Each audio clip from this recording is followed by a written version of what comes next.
He was the internet troll of the 1700s, except his posts got him thrown in prison. Voltaire challenged everything: religion, monarchy, and the comforting lie that everything happens for a reason. He was a millionaire, a celebrity, and a fugitive all at once. Why did he risk his life for strangers? And is he the real reason you have free speech today? Put away the dusty textbooks.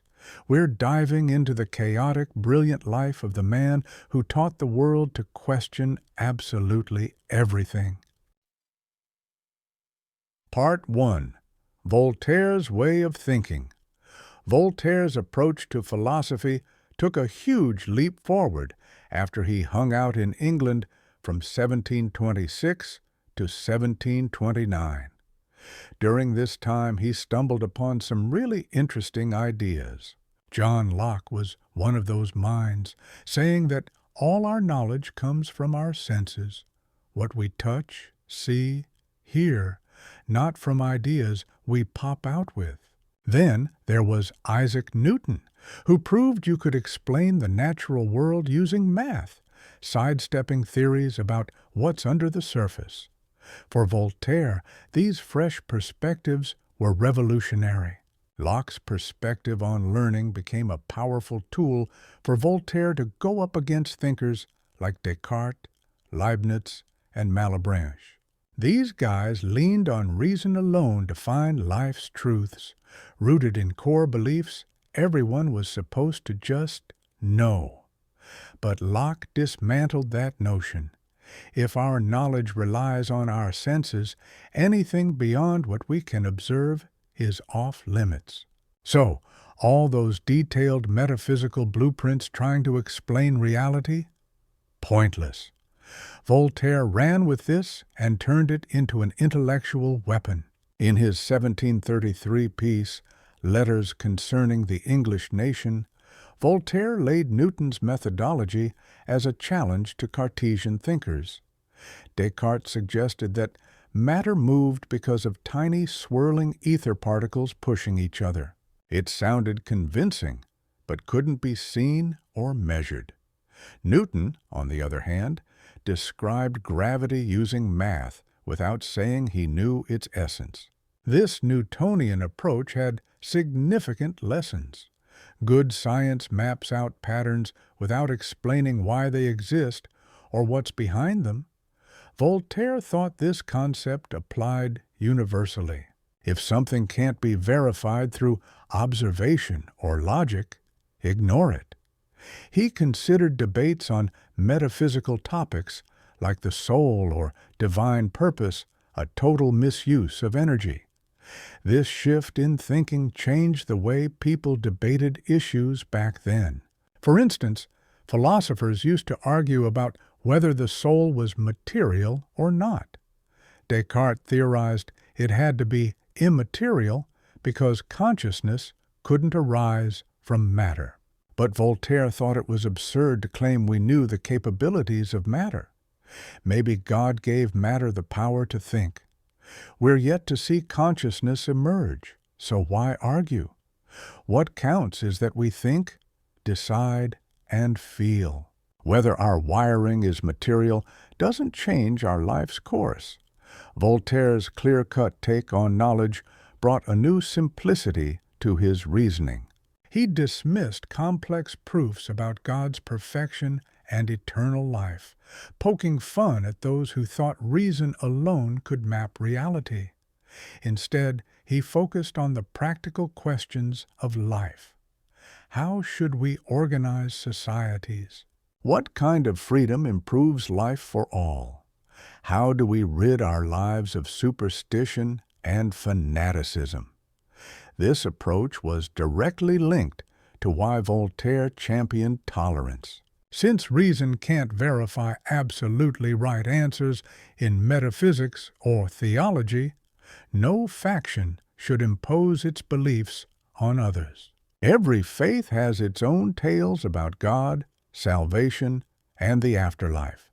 But these can't be proven through experience or reason. So, enforcing beliefs on others is not just futile, but can also be cruel. Tolerance wasn't about believing everything is subjective. It was about recognizing our limitations. Voltaire expressed this in his 1763 treatise on tolerance. He wrote it to defend Jean Calas, a Protestant unfairly accused of killing his son to prevent his conversion to Catholicism. Lacking substantial evidence and driven by prejudice, Calas was tortured and executed. Voltaire argued this injustice was rooted in excessive certainty over metaphysical beliefs, fueling blind fanaticism. When people believe they have the ultimate truth, they might justify using violence against those who disagree. Understanding that human knowledge has its boundaries can break this justification.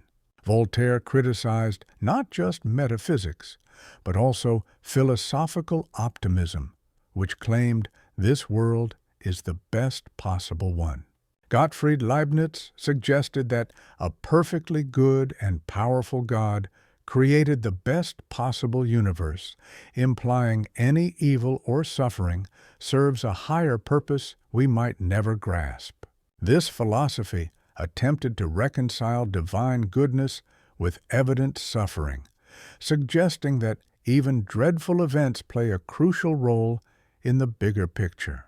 Back in 1755, the Lisbon earthquake shook up the city, claiming the lives of 30,000 to 60,000 people.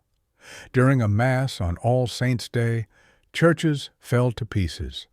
Then came the fires and tsunamis.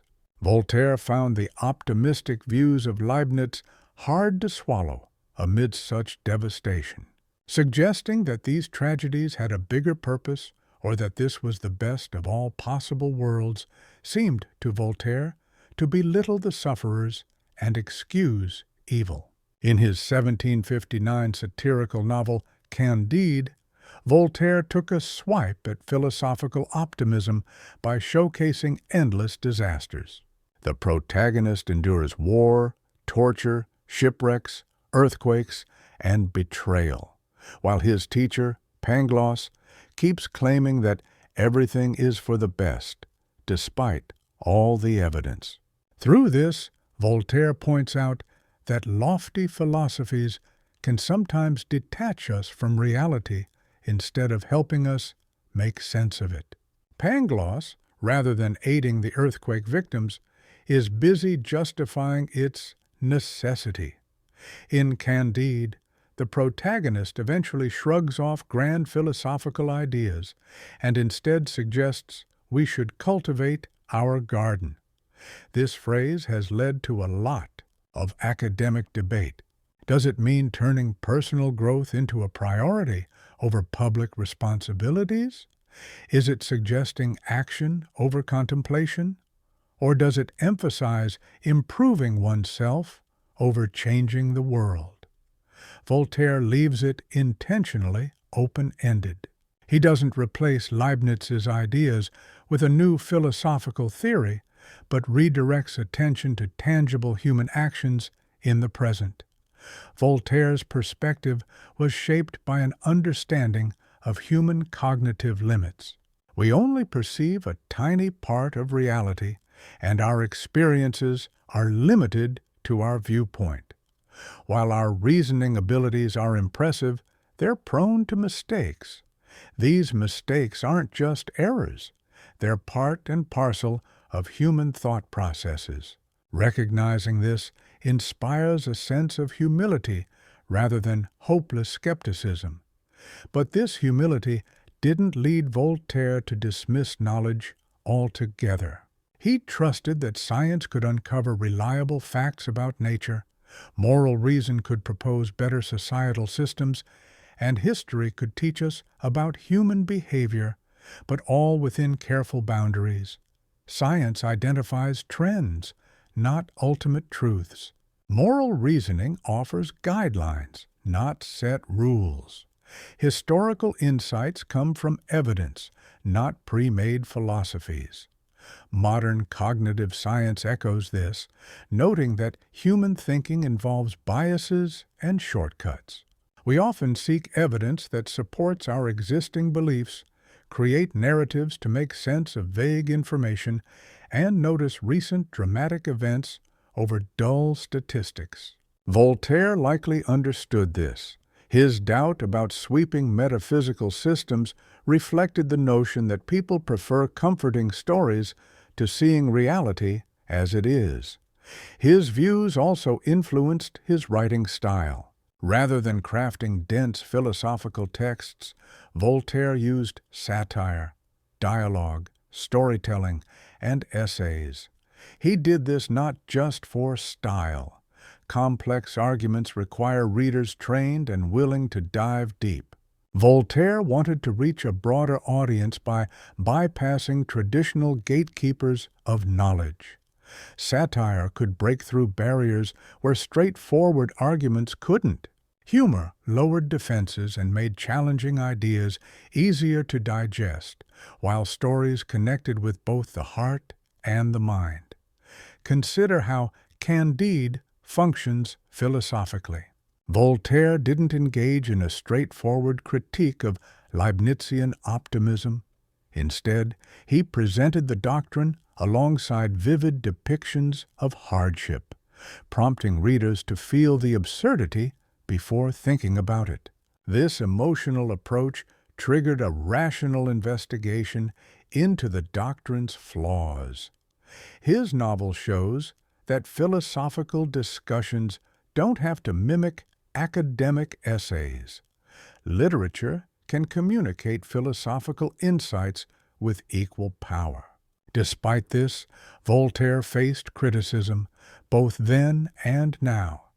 Academic philosophers accused him of oversimplifying and failing to confront his opponent's strongest arguments.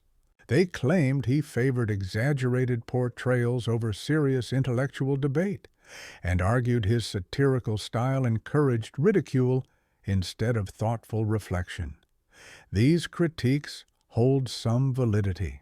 Voltaire simplified complex ideas for rhetorical impact, and his characterization of Leibniz through Pangloss was neither deep nor sophisticated. However, these criticisms miss the mark regarding Voltaire's real aim. He wasn't aiming his writings at other philosophers. His aim was to weaken the societal power of metaphysical systems. These systems supported institutions like the Catholic Church and absolutist monarchies that had a huge influence over everyday people. Voltaire thought that intellectual battles needed different tactics. Detailed logical arguments had their place, but sharp satire that poked holes in credibility played a key role too. Both methods help push forward human understanding. The big question revolves around how philosophy ties into changing society. Can precise academic debates really shift public opinions and reform institutions? Or does true change require hitting the emotional chords, questioning long-standing norms, and making influential powers look absurd? Voltaire chose the latter path. Through his brilliant writing, he turned bold ideas into something captivating, with humor allowing him to dodge censors and connect with audiences that structured philosophy couldn't attract. This strategy was successful. Even with official bans, his works traveled all over Europe, impacting revolutionary movements that transformed Western civilization. Part 2. Religion and Thought. Deism, Belief in God, and Christianity's Critique. People often get Voltaire's views on religion wrong. Some labeled him an atheist, while others praised him as a champion of reason. But if you take a closer look at his history, you'll find a more nuanced and intriguing story. Voltaire was actually a deist. He believed in God, but rejected nearly everything that organized religions preached. Deism came into the picture during the 17th and 18th centuries, aiming to find a middle ground between traditional Christianity and atheism. Deists believed in God and thought He started the universe, but they didn't buy into revelations, miracles, prophets, or divine interference in daily life. They believed God set natural laws for the world to operate independently. For them, understanding God came through reasoning and observing, not through scriptures or church teachings. Voltaire was intrigued by deism for a few reasons. One big one was the argument from design, which always caught his eye. When he saw how everything in nature was perfectly organized, like the orbits of planets or the complexity of living organisms, it made him think there must be an intelligent designer behind it all. The universe's precision and complex functions suggested it wasn't just random. A supreme intelligence crafted the natural world. This thinking echoed Newton's findings in natural philosophy. Newton's discovery that gravity works under precise mathematical laws everywhere made Voltaire believe in a divine lawmaker setting this order. He went further, saying that just like gravity's consistency, moral laws must come from universal divine reason, not specific religious doctrines. The golden rule found in societies worldwide reflects natural moral law, not any particular prophecy. Another reason Voltaire leaned into deism involved psychology and society. He noticed how the belief in God served an essential role in society. Without the idea of divine rewards or punishments, he worried that people might lack moral motivation. His famous line sums it up: "If God didn't exist, we'd have to invent Him." Folks often see this quote as proof of atheism cloaked in faith, but really it showed his belief that society needs the idea of a just God to stay orderly. This argument sparked debate. If belief in God is mainly for social order rather than evidence, is it genuine belief? Voltaire would say the design argument gives evidence, and the social benefits are just perks, all leading to the same conclusion. The universe's design points to a creator, and society functions better with belief in divine justice. These arguments all lead back to theism. Yet, Voltaire's concept of God was far from the Christian idea.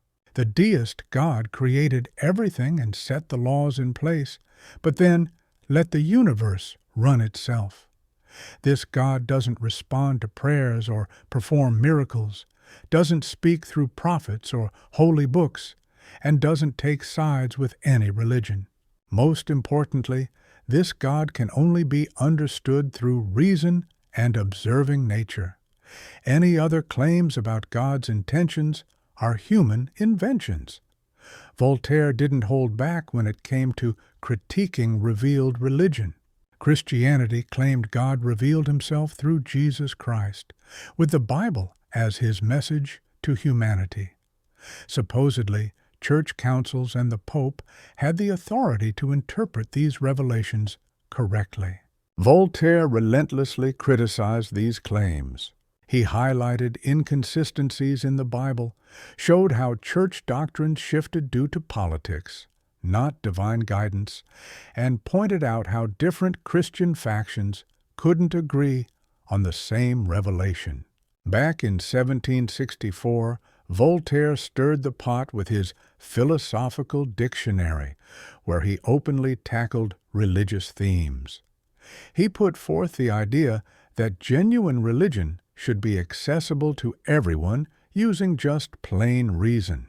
He was convinced that specific religions, with their unique rituals and teachings, were crafted by humans rather than ordained by some higher being. When it came to miracles, he argued they defy natural laws and aren't backed by enough evidence to be credible. Regarding atheism, he critiqued both atheistic materialism and religious superstitions, proposing his concept of deism as the rational middle ground. Voltaire held a kinder view of the historical Jesus compared to the established church. He believed Jesus preached universal morals like loving your neighbor, forgiving others, and aiding the needy, values that could be reasoned out without needing any divine revelation. He felt that Christianity morphed these straightforward teachings into complex ideas about incarnation, atonement, the Trinity, and salvation, driven more by theological squabbles and political agendas than Jesus' original teachings. He was particularly critical of religious intolerance and persecution. History showed that Christians martyred others over differing religious opinions.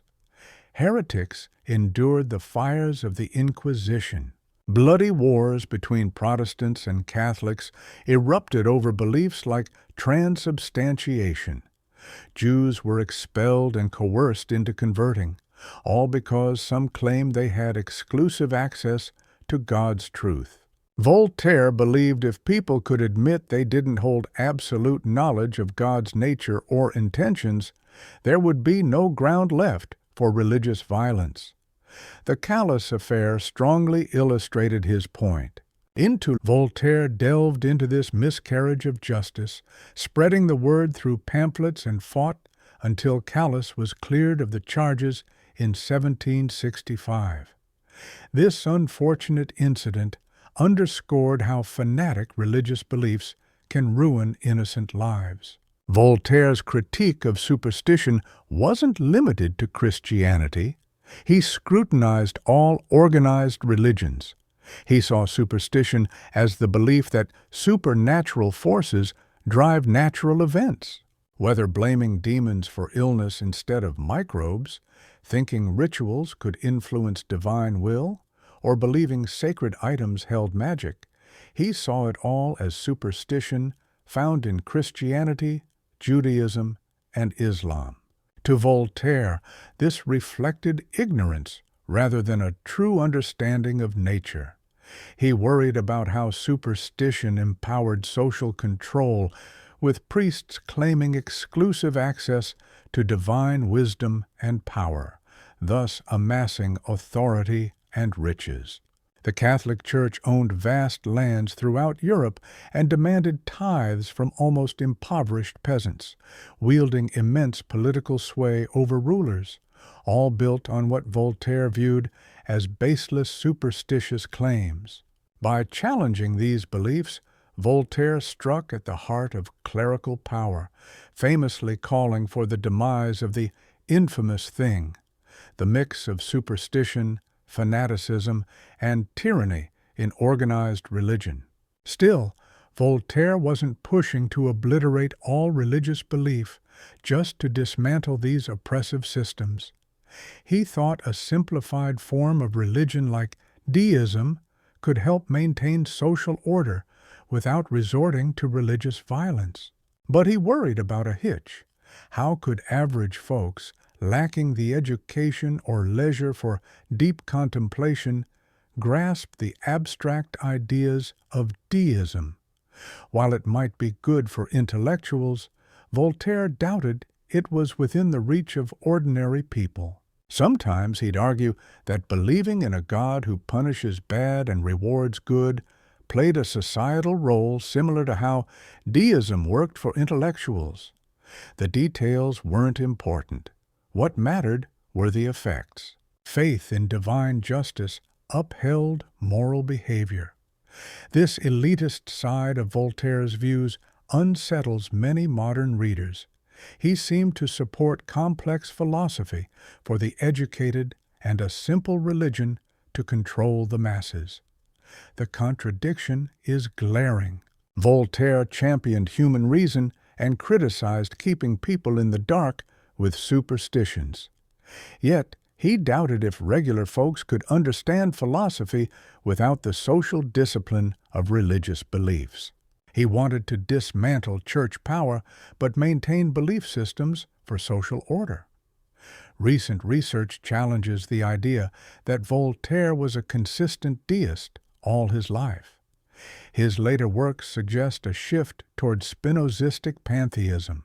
Baruch Spinoza argued God and nature were the same, everything existing within the divine essence. Initially, Voltaire dismissed this as sneaky atheism, but his later writings seemed more open to the idea of matter being eternal and God possibly identical with nature rather than a separate creator.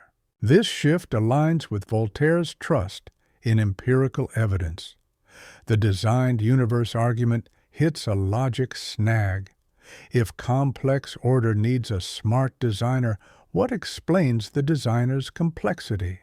Intelligence appearing without a designer weakens the argument, or an endless chain of designers seems absurd. One solution is seeing the universe as self-existing, organizing itself without an external creator. This thinking leans toward Spinoza's idea of God as nature. However, Voltaire never fully embraced Spinoza's views or let go of his deist beliefs. He kept advocating the design theory and criticizing atheistic materialism, even in his later years. His thoughts likely stayed somewhat unstable, shifting with context. In writings for wide audiences, he defended deism against atheism.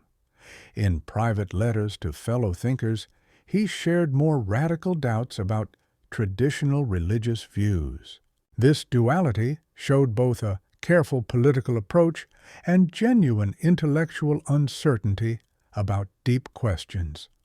Studying human thoughts on religion offers insight into Voltaire's stance. Recent studies suggest humans have built-in cognitive tendencies towards religious beliefs. We tend to see intent in unclear events and think in terms of purpose and design rather than randomness. Moral rules seem more compelling coming from divine orders than human agreements. These cognitive tendencies aren't just cultural quirks, but evolutionary traits promoting social harmony and morality. From this perspective, Voltaire's idea that society needs religious belief is backed by evidence. Humans aren't blank slates that can easily swap ingrained religious thought for abstract deism. The question is whether polished deism or traditional religion better channels these religious instincts. Voltaire argued refined deism kept the good, belief in divine justice, while removing the harmful, like sectarian violence and oppressive clergy. Whether this could work socially was uncertain. The French Revolution was a tough test. Revolution leaders, inspired by Voltaire and other thinkers, attempted to de-Christianize France. They closed churches, targeted clergy, and promoted a reason-based cult rooted in Enlightenment ideals. This mostly failed. Public opposition led to a return to Catholic traditions. Napoleon reinstated official Catholicism, but kept the state secular. The lesson seemed to be that you can't replace traditional religion with rational deism through government. Voltaire's religious ideas highlight ongoing tensions in today's secular societies. How much freedom should liberal countries give to different religions in public places? Should the government completely avoid taking sides on religious matters or push for secular values? Can societies with lots of different beliefs prosper when their people have clashing religious and philosophical ideas? These are big questions right now. Voltaire pointed out that tolerance, based on being humble about our understanding of the universe, gives us a smart guide. We might not know the absolute religious truth, but we can at least agree that nobody else knows it with complete certainty either. Part 3. Voltaire's Take on Politics, Juggling Authority, Liberty, and Smart Governance. Voltaire's political beliefs are a puzzle filled with contradictions that have baffled experts for a long time. He championed individual liberty, but supported absolute monarchies. He was vocal against tyranny, but was friends with kings. He inspired democratic revolutionaries, but remained skeptical of democracy itself. These apparent contradictions become clearer when you consider his pragmatic approach to politics and the era he lived in. During Voltaire's time, France was dominated by absolute monarchy, with kings boasting divine approval for their power. Louis XIV, who ruled during Voltaire's early years, famously said, "I am the state." Without a constitution to limit his power, the king had control over everything from the army to the courts and churches. Censorship and arbitrary arrests were common. Voltaire knew this oppressive system firsthand, having spent time in the Bastille. His stay in England from 1726 to 1729 offered a glimpse of a different system. In England, the power of the monarch was kept in check by Parliament under a constitutional monarchy. Thanks to the Glorious Revolution in 1688, monarchy operated with Parliament's consent rather than claiming divine right. Compared to France, the English enjoyed more freedom in the press and religion. Voltaire's Letters on the English praised this system as a better alternative to French absolutism, noting how it allowed for prosperity in commerce and culture thanks to legal protections and limits on power. Despite this, Voltaire wasn't keen on democracy.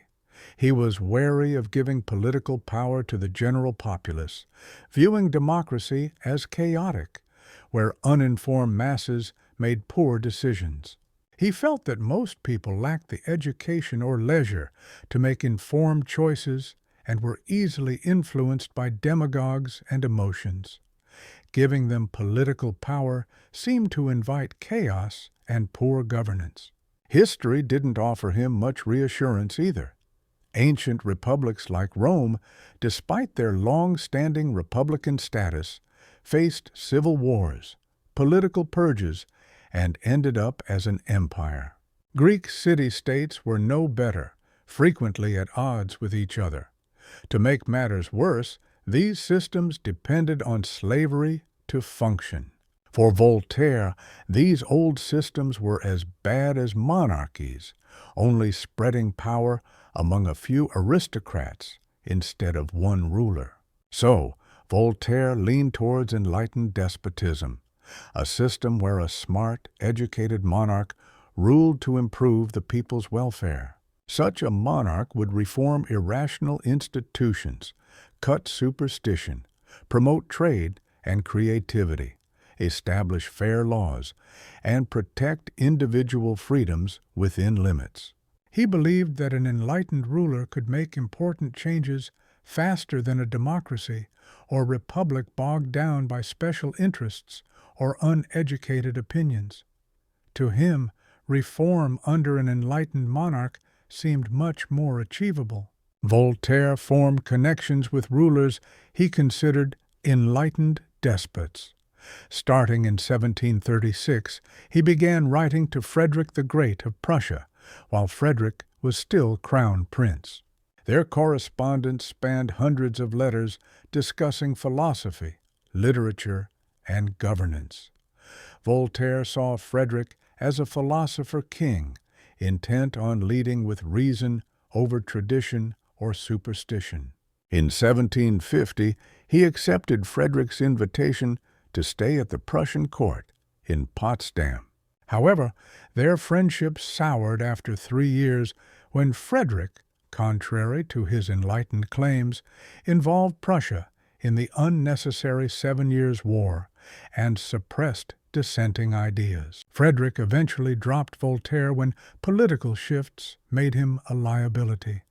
That partnership's bitter end, along with Voltaire's letdown from seeing the messy side of enlightened despotism, was a tough pill to swallow.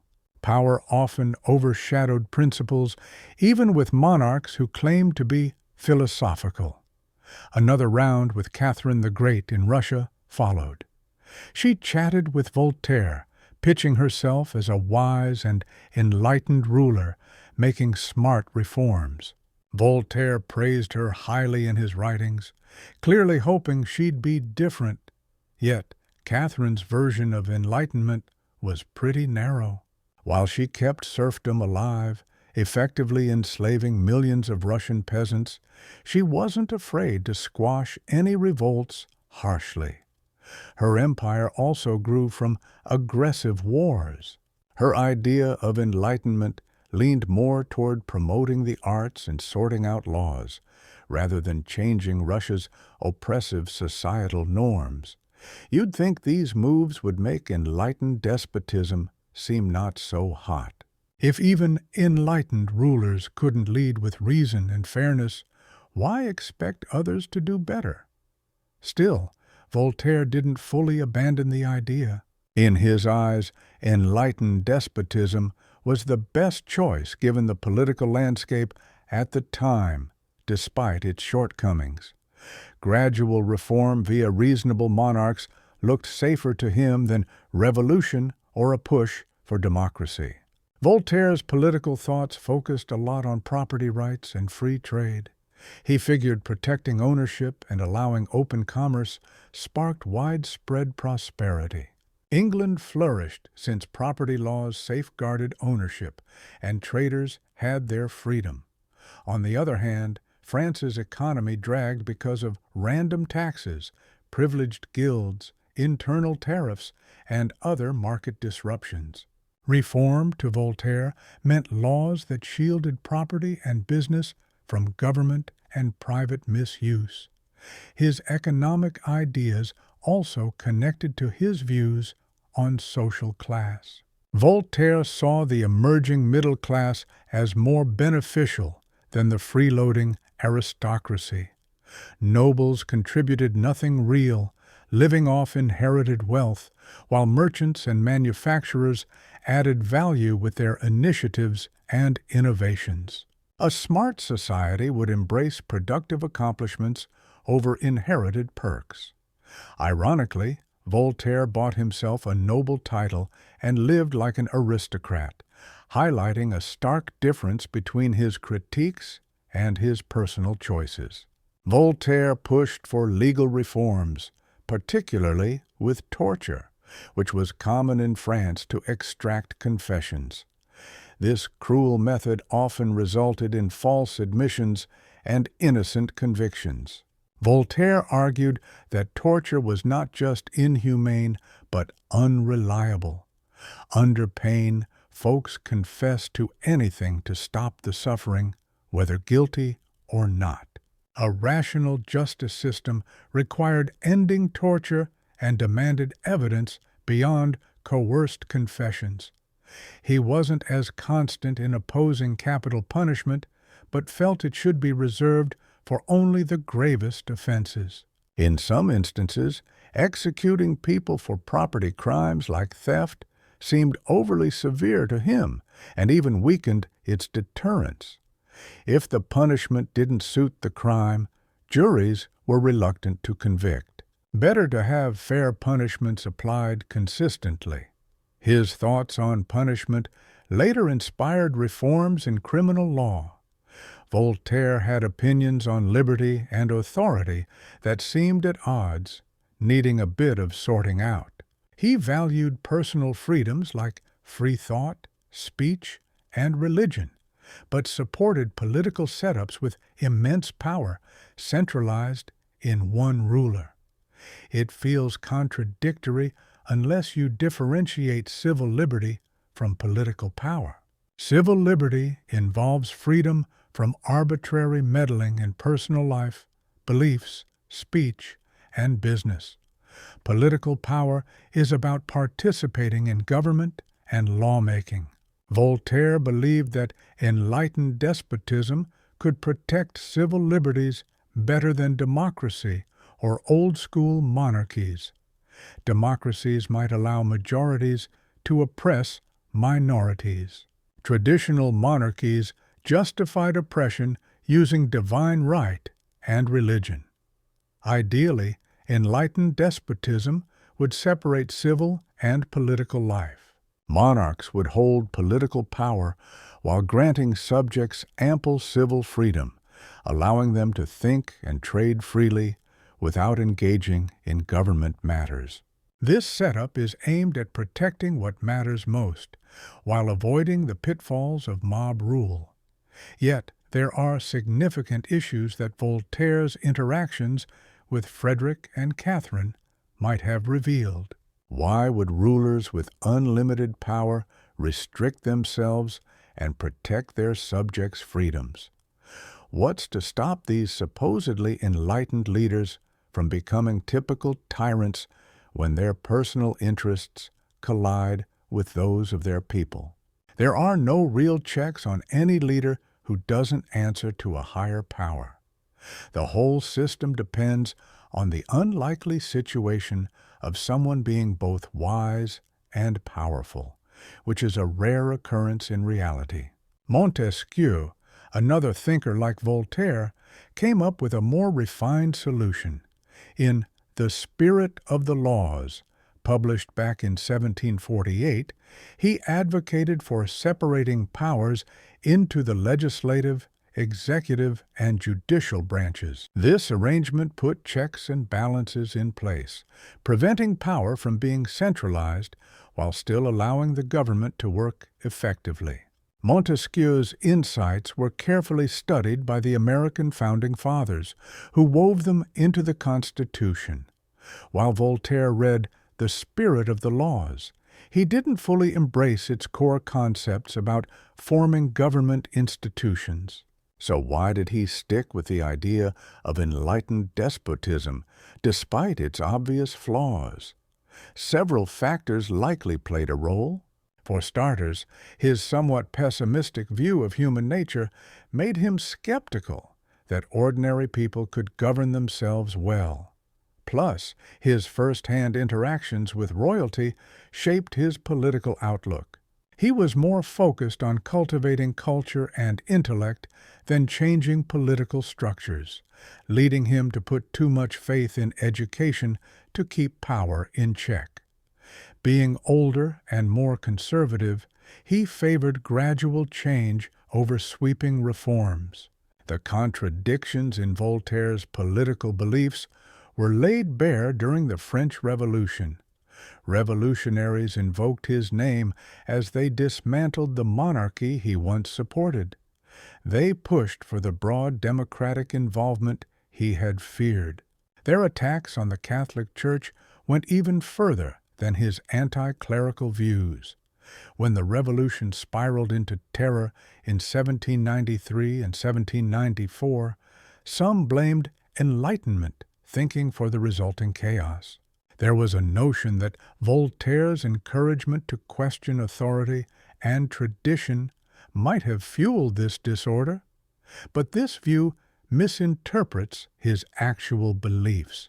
Voltaire never advocated for overthrowing government through force and clearly saw popular uprisings as leading to worse forms of tyranny. He valued order and stability over radical change. The revolutionary chaos stemmed from a mix of factors beyond Enlightenment ideas, including economic hardship, foreign threats, and extreme political desperation. Still, the notion that Voltaire's thoughts inspired revolution and violence shaped how people saw him after he passed. Modern political theory offers insights into Voltaire's struggle to balance liberalism with authoritarianism. Traditional liberalism prioritizes individual freedom and limited government, and while Voltaire supported personal liberty, he didn't agree with limiting government power. He wanted maximum civil liberties within a strong state. This represents more of a genuine dilemma in political theory than a contradiction. How does one reform deeply entrenched systems when those systems dominate the paths to change? Voltaire considered enlightened monarchy the most realistic force for change within the power dynamics of his era. Today, political science examines situations where authoritarian regimes manage to carry out liberal reforms. Some authoritarian leaders push for economic changes, legal reforms, and increased civil rights to enhance development and bolster their legitimacy. Singapore, under Lee Kuan Yew, is often mentioned as an example. These situations show Voltaire's vision could work, as liberal reforms can be made within an authoritarian setup. Yet, they also point out the model's weaknesses. Without true checks and balances, authoritarian liberalism is vulnerable to regression when new rulers come to power, or when liberal policies no longer serve those in control. Ultimately, Voltaire's political ideas highlight the struggles of achieving freedom without democratic systems, as safeguarding civil liberties calls for protection against arbitrary power. So, what happens when those in charge don't have any official oversight to keep them in check? The real protection for civil liberties comes from people getting involved in politics, replacing ineffective leaders, and having a say in shaping laws. In Voltaire's time, his support for enlightened despotism was influenced by the lack of lasting democratic examples. But when America, and later Europe, started to successfully implement democratic systems, it became evident that political participation and individual freedoms could go hand in hand. Voltaire helped set the stage for this progress, even though he didn't fully understand the structures needed to make it function. Part 4. Tolerance and Freedom. The Pillars of Society. Voltaire's ideas on tolerance have left a lasting mark on how we think about politics today. His vision influenced our modern views on accepting differences, individual rights, and a non-religious government. To really understand Voltaire's take on tolerance, we need to explore its philosophical foundation, how it tackles real injustices, and where its limits are. Voltaire's take on tolerance stems from a skeptical outlook on our capability to grasp truths beyond the material world. Since human reasoning can't precisely determine the essence of God, the afterlife, or ultimate truths, no single religion can claim it's got everything figured out. Theology often drifts into realms we can't observe or logically explain. When one religious faction declares its beliefs as absolute and goes after others, it acts on a certainty it doesn't actually possess. Embracing humility means being open to various beliefs about things beyond our knowledge. Voltaire voiced these thoughts in his 1763 piece, A Treatise on Tolerance. He penned it to defend Jean Calas, a Protestant unjustly executed for allegedly killing his son.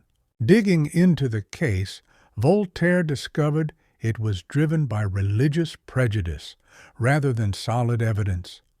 The absence of undeniable evidence that makes rigid religious stances questionable also denounces religious persecution. He kicks off his treatise recounting the Calas case's details. He points out clear evidence indicating Marc-Antoine Calas took his own life rather than being murdered by his father. Yet, local Catholic figures, blinded by bias, imagined a false narrative suggesting Jean Calas had to kill any family member considering conversion to Catholicism. Even though this had no basis in Protestant beliefs, prejudice made Catholic judges and mobs accept the wild claim. Voltaire uses this injustice as an example of a broader issue. Religious persecution stems from a flawed mindset where one group assumes its beliefs are the absolute truth and others are wrong. This leads to justifying violence to enforce truth and punish error, all built on shaky grounds. You can't be sure your beliefs are more valid than someone else's, so using violence or laws to enforce them is unjustifiable. Voltaire also bolstered his case with historical examples. He looked back at ancient societies like Rome, China, and Persia, which managed to support multiple religions with minimal conflict. He was particularly drawn to Roman polytheism, where conquered peoples could keep their gods alongside Roman ones. He saw this as a wise approach to avoid the kind of religious strife that had ravaged Christian Europe. History showed that accepting religious diversity need not lead to conflict when rulers are open-minded. On the other hand, Christianity had a poor record regarding tolerance. Christians persecuted Jews for supposedly killing Christ, while Catholics and Protestants slaughtered each other over religious disputes. The Inquisition tortured and executed people for doctrinal differences. Witch hunts resulted in the deaths of thousands, mainly women. All these atrocities were committed in Christianity's name, supposedly defending religious truth. Voltaire highlighted these events to argue that despite claiming moral superiority, Christian society was more violent than the barbaric pagan cultures it criticized. Voltaire's practical case for tolerance emphasized its societal benefits.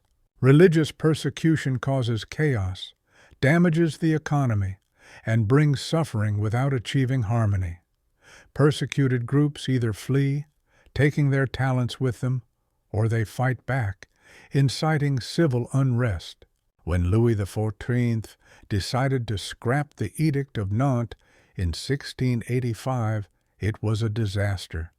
The edict had given French Protestants some freedom, but once revoked, they started fleeing to places like England, Holland, and Prussia. France ended up hurting itself by losing a lot of talented workers and traders, while other countries thrived. England, on the flip side, took a different path.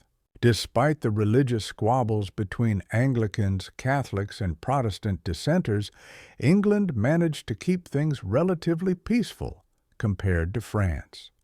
This easygoing vibe coincided with economic growth and political stability.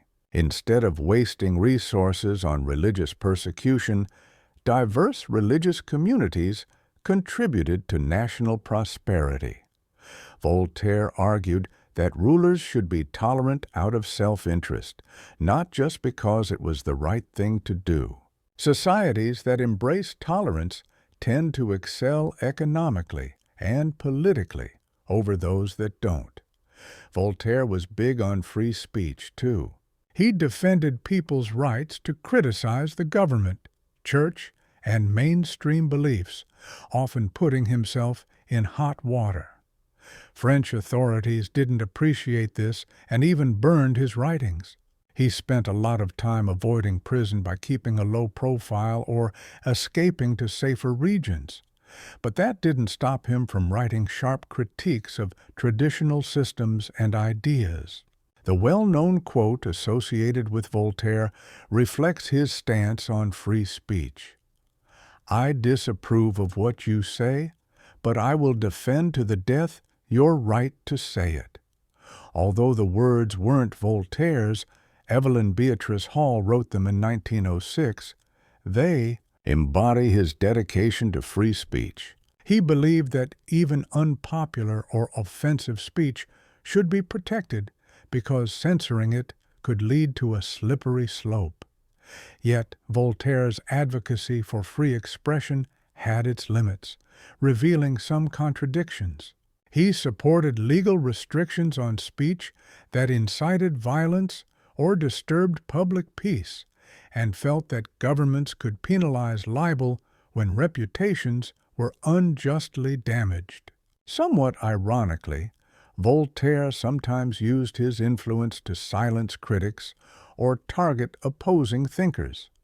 His disputes with other writers occasionally mirrored the same suppression tactics he opposed when directed against him.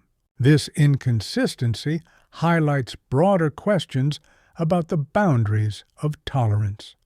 Should tolerance include intolerance? If a group supports persecution, should a tolerant society allow them to promote it? Voltaire didn't offer a clear-cut answer to these problems, and his stands differed depending on the context. He defended controversial religious and philosophical views against government censorship, but supported state action against what he deemed dangerous fanaticism or treasonous speech. Modern thinkers have also struggled with these contradictions of tolerance. In the 20th century, Karl Popper argued that unlimited tolerance ultimately leads to its own downfall. A tolerant society must set limits on intolerance to survive. But deciding where to draw that line is tricky. What types of intolerance are so threatening they need to be curbed versus speech that's merely offensive and should be tolerated? Who decides these matters? Voltaire's conflicting messages suggest these enduring debates on how far tolerance should extend. There's also the question of how tolerance relates to the concept of truth. Some critics say true tolerance requires letting go of claiming your own views as the ultimate truth. If you believe your opinions are right and others are wrong, you're not truly being tolerant. Tolerance turns into a tactical move rather than a genuine principle. Voltaire disagreed with this notion. He believed that some truths, particularly those supported by evidence and reason, could be established. Tolerance was appropriate for debates where evidence couldn't resolve disputes, not for any disagreement, especially when lacking basis. This distinction between embracing differing opinions on uncertain topics versus tolerating claims without factual support remains crucial today in discussions on climate change, vaccine efficacy, or historical facts. Is tolerance about giving equal weight to both evidence-based conclusions and baseless assertions? Voltaire would likely say, absolutely not. Tolerance is really about respecting others' rights to have their own viewpoints on big questions, like those about life and religion, that don't have straightforward answers. But it doesn't mean you have to agree that all factual claims hold equal weight, regardless of evidence. Voltaire was a huge advocate for keeping church and state separate, considering it essential for achieving true tolerance. When governments and churches join forces, they tend to amplify each other's powers and restrict people's freedoms. The church can leverage governmental power to push its doctrines, while the state gains a religious endorsement. This partnership leads to religious persecution and stifles free thought. Separating the two reduces government pressure in religious matters and removes religious justification for political actions. Voltaire was promoting this idea long before it became a reality with the American Constitution. Thomas Jefferson's notion of a wall of separation between church and state was built on foundations laid by Voltaire and other Enlightenment thinkers. The First Amendment, preventing the establishment of a national religion and defending the free exercise of religion, realized the concepts Voltaire had expressed. America's founders were familiar with Voltaire's ideas on religious freedom and incorporated them. The American experience of diverse religious coexistence supported Voltaire's belief that separate entities could harmoniously coexist. However, Separation isn't without its challenges, an aspect that Voltaire didn't deeply explore. Should the government remain completely neutral among religions, or favor promoting secular values? When religious beliefs conflict with civil laws, which side prevails? And what about religious symbols in public places? These complex issues are ones that contemporary diverse societies continue to grapple with. Voltaire's ideas provide a solid starting point, but they don't encompass the entire solution. The Callous Affair illustrates how Voltaire put his philosophical beliefs into practice. Through a persistent campaign, he successfully turned public opinion against an unjust verdict by crafting persuasive pamphlets. He enlisted influential allies to pressure French authorities and even organized financial support for the Callous family. After 3 years of effort, the verdict was overturned in 1765, granting Jean Calas a posthumous pardon, and his widow received financial aid. This success showed how combining strong philosophical arguments with effective activism can challenge deep-seated power structures and achieve meaningful change. Voltaire was involved in similar efforts for other victims of religious persecution. The Protestant Servan family was accused of murdering their daughter to prevent her conversion to Catholicism. Pierre-Paul Servan took his family and escaped France before they could be arrested. Voltaire offered them refuge and worked to restore their reputation. The Chevalier de la Barre faced execution in 1766 for blasphemy, for failing to remove his hat during a religious procession, and for allegedly possessing banned books, including Voltaire's own philosophical dictionary. Voltaire couldn't stop this execution, but used it to showcase the perils of religious fanaticism.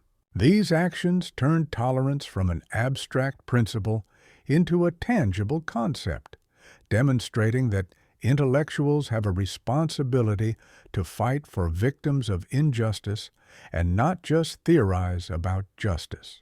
This action-based part of his work inspired later human rights movements such as Amnesty International in the 20th century, which aimed to protect prisoners of conscience, drew inspiration from Voltaire's efforts.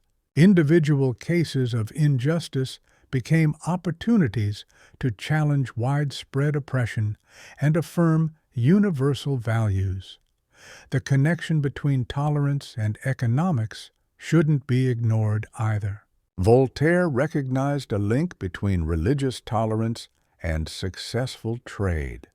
When different religious groups coexist peacefully, they engage in productive trade, benefiting society as a whole. Persecution forces talented minorities to leave, taking their economic potential with them. This perspective could appeal to rulers more interested in self-benefit than justice alone. Arguing that tolerance fosters wealth and power might persuade even the most resistant monarchs. Modern research on the quality of institutions in economics aligns with Voltaire's insight. Societies that focus on protecting individual rights, like religious freedom, tend to see faster economic growth. Economic success hinges on solid property rights, reliable contract enforcement, and the rule of law. Accepting religious tolerance often indicates institutional strengths that help drive economic progress. Conversely, intolerant societies waste resources on persecution, lose talented people who flee, and hinder creativity by shutting down open dialogue. Voltaire's ideas are backed by current economic development theories.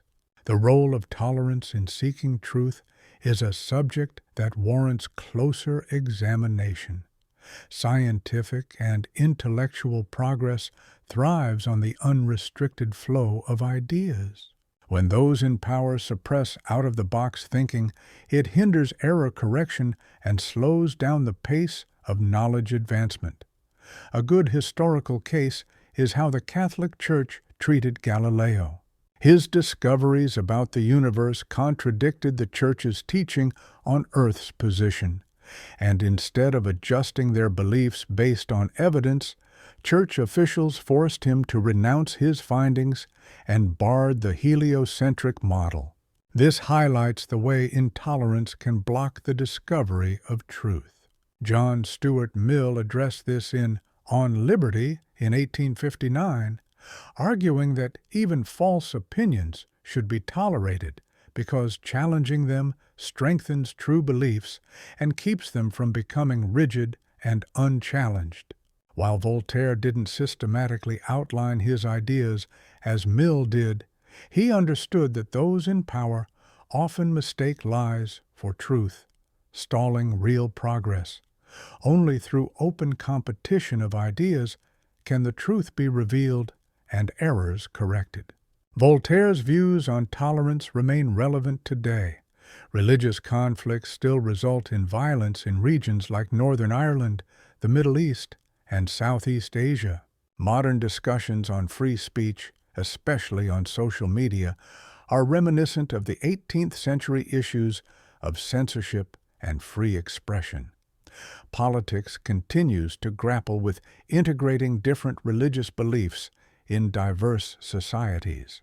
Voltaire's skepticism, historical perspective, and practical wisdom provide valuable insights to address these ongoing challenges.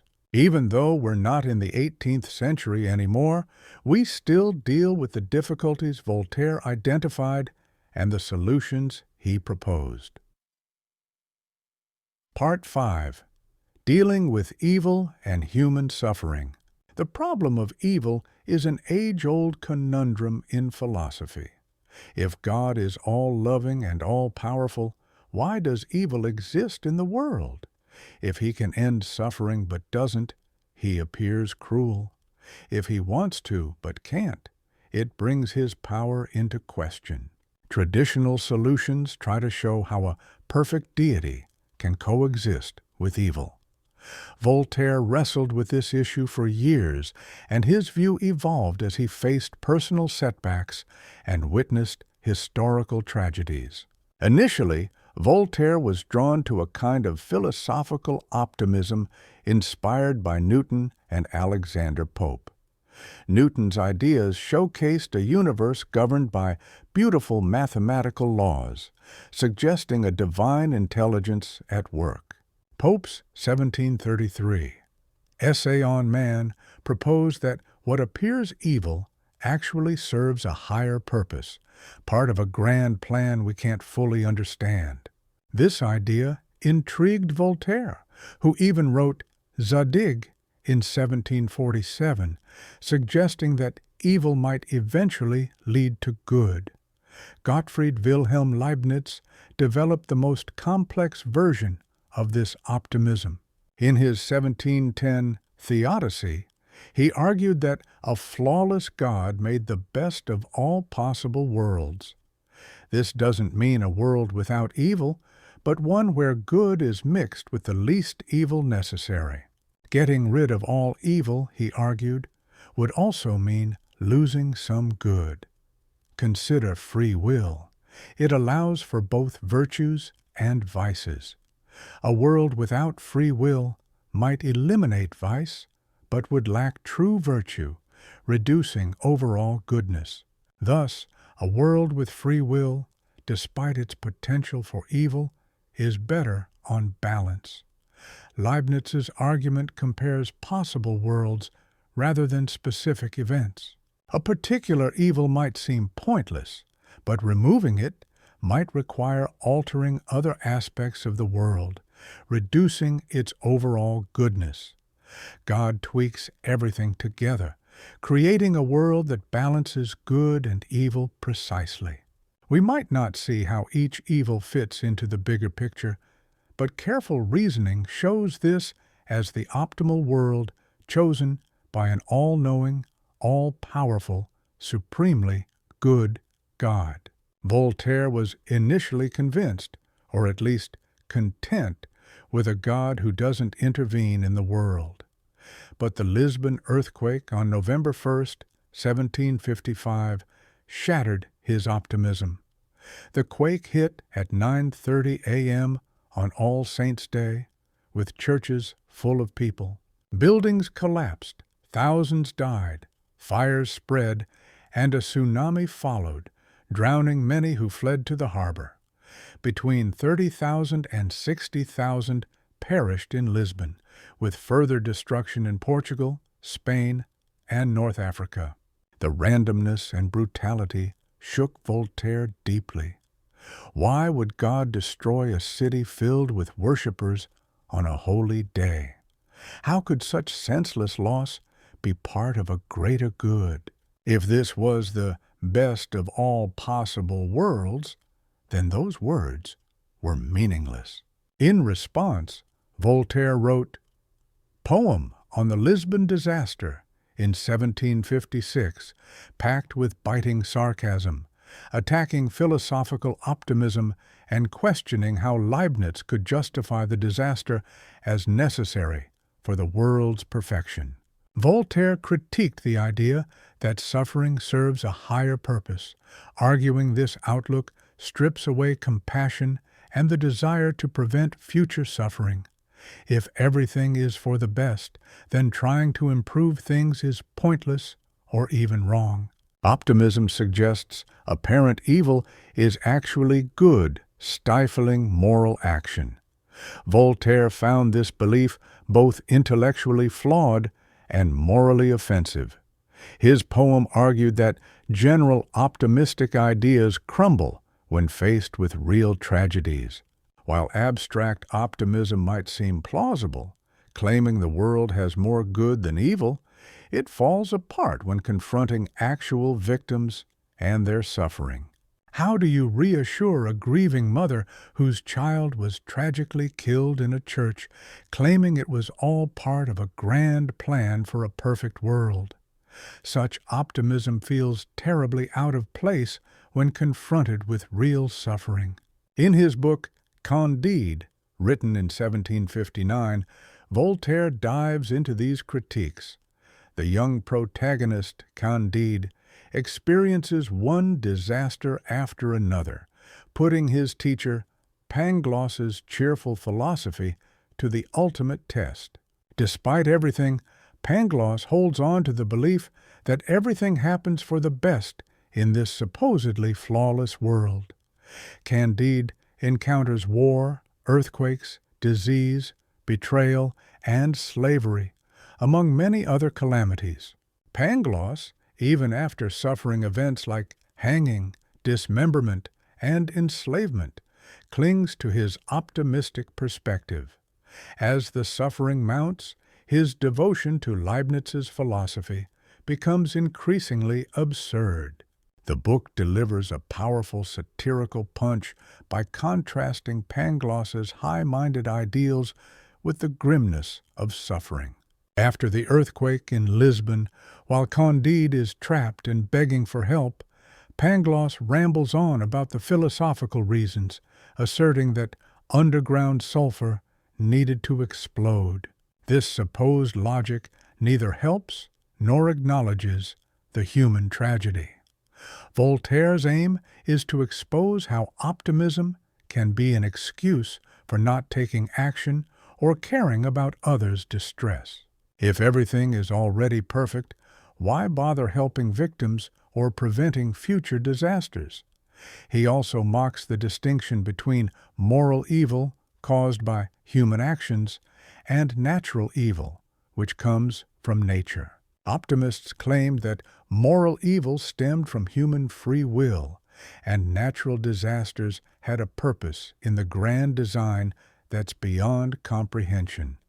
But Candide reveals this thinking as hollow, leaving the problem unsolved. Why would God create a world where natural disasters kill innocents indiscriminately? Why couldn't an all-powerful God achieve whatever these disasters supposedly achieve without resulting in so many deaths. The various characters in the novel bring their own horror stories, highlighting the prevalence of evil. Cunegonde suffers rape, slavery, and mutilation. The old woman loses a buttock during a siege, and Cacambo endures countless horrors. Martin, a philosopher, asserts that evil dominates the world. Only the naive Candide and the stubborn Pangloss try to hold on to optimism, despite evidence to the contrary right in front of them. Through the endless stream of woes, Voltaire argues that direct observation refutes Leibnizian ideas. There's even a visit to El Dorado, a utopian paradise with minimal suffering, sensible living, and no greed or religious chaos. This scene illustrates Voltaire's belief that human society can reduce suffering through better organization. El Dorado's perfection is starkly different from Europe's corruption and brutality. Yet Candide and Cacambo choose to leave. They wish to reunite with Cunegonde and chase personal goals, even if it means abandoning paradise. This choice suggests that even in an ideal world, humans would still face struggles and make mistakes. The story concludes with a much-debated moment where Pangloss tries once again to justify his optimism, suggesting all their difficulties were necessary to lead them to their current situation. Candide replies, "That's well and good, but we need to cultivate our garden." This ending has led to endless interpretations. Is it about retreating from public life to focus on personal pursuits? Does it underscore the importance of tangible actions over philosophical debate? Or is it about prioritizing the things we can change and not getting caught up in cosmic puzzles? Voltaire seems deliberately open to interpretation. He's not offering a new philosophical system to take the place of the optimism he criticized. Instead, he's shifting the focus from grand questions about evil's role in the universe to practical ones about minimizing suffering and maximizing happiness. We may never fully understand why God permits evil or if this world is truly the best it can be, but we can improve what's within our reach with practical efforts. Tending the garden becomes a metaphor for focusing on real-world improvement over abstract philosophy, while also touching on agriculture and economic growth themes. Taking care of gardens goes beyond just growing food. It's also a great way to lift your spirits. More generally, when we roll up our sleeves and tackle everyday problems, we make progress without having to unravel life's complex philosophical puzzles.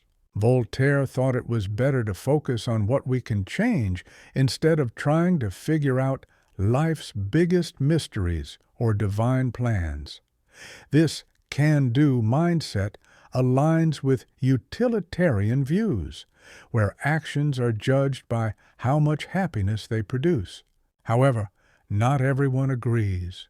Some critics question if ignoring life's big questions and sticking to practical tasks is really beneficial.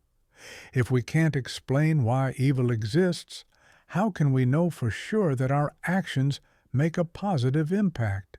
For all we know, our efforts in our own personal gardens might lead to unexpected problems.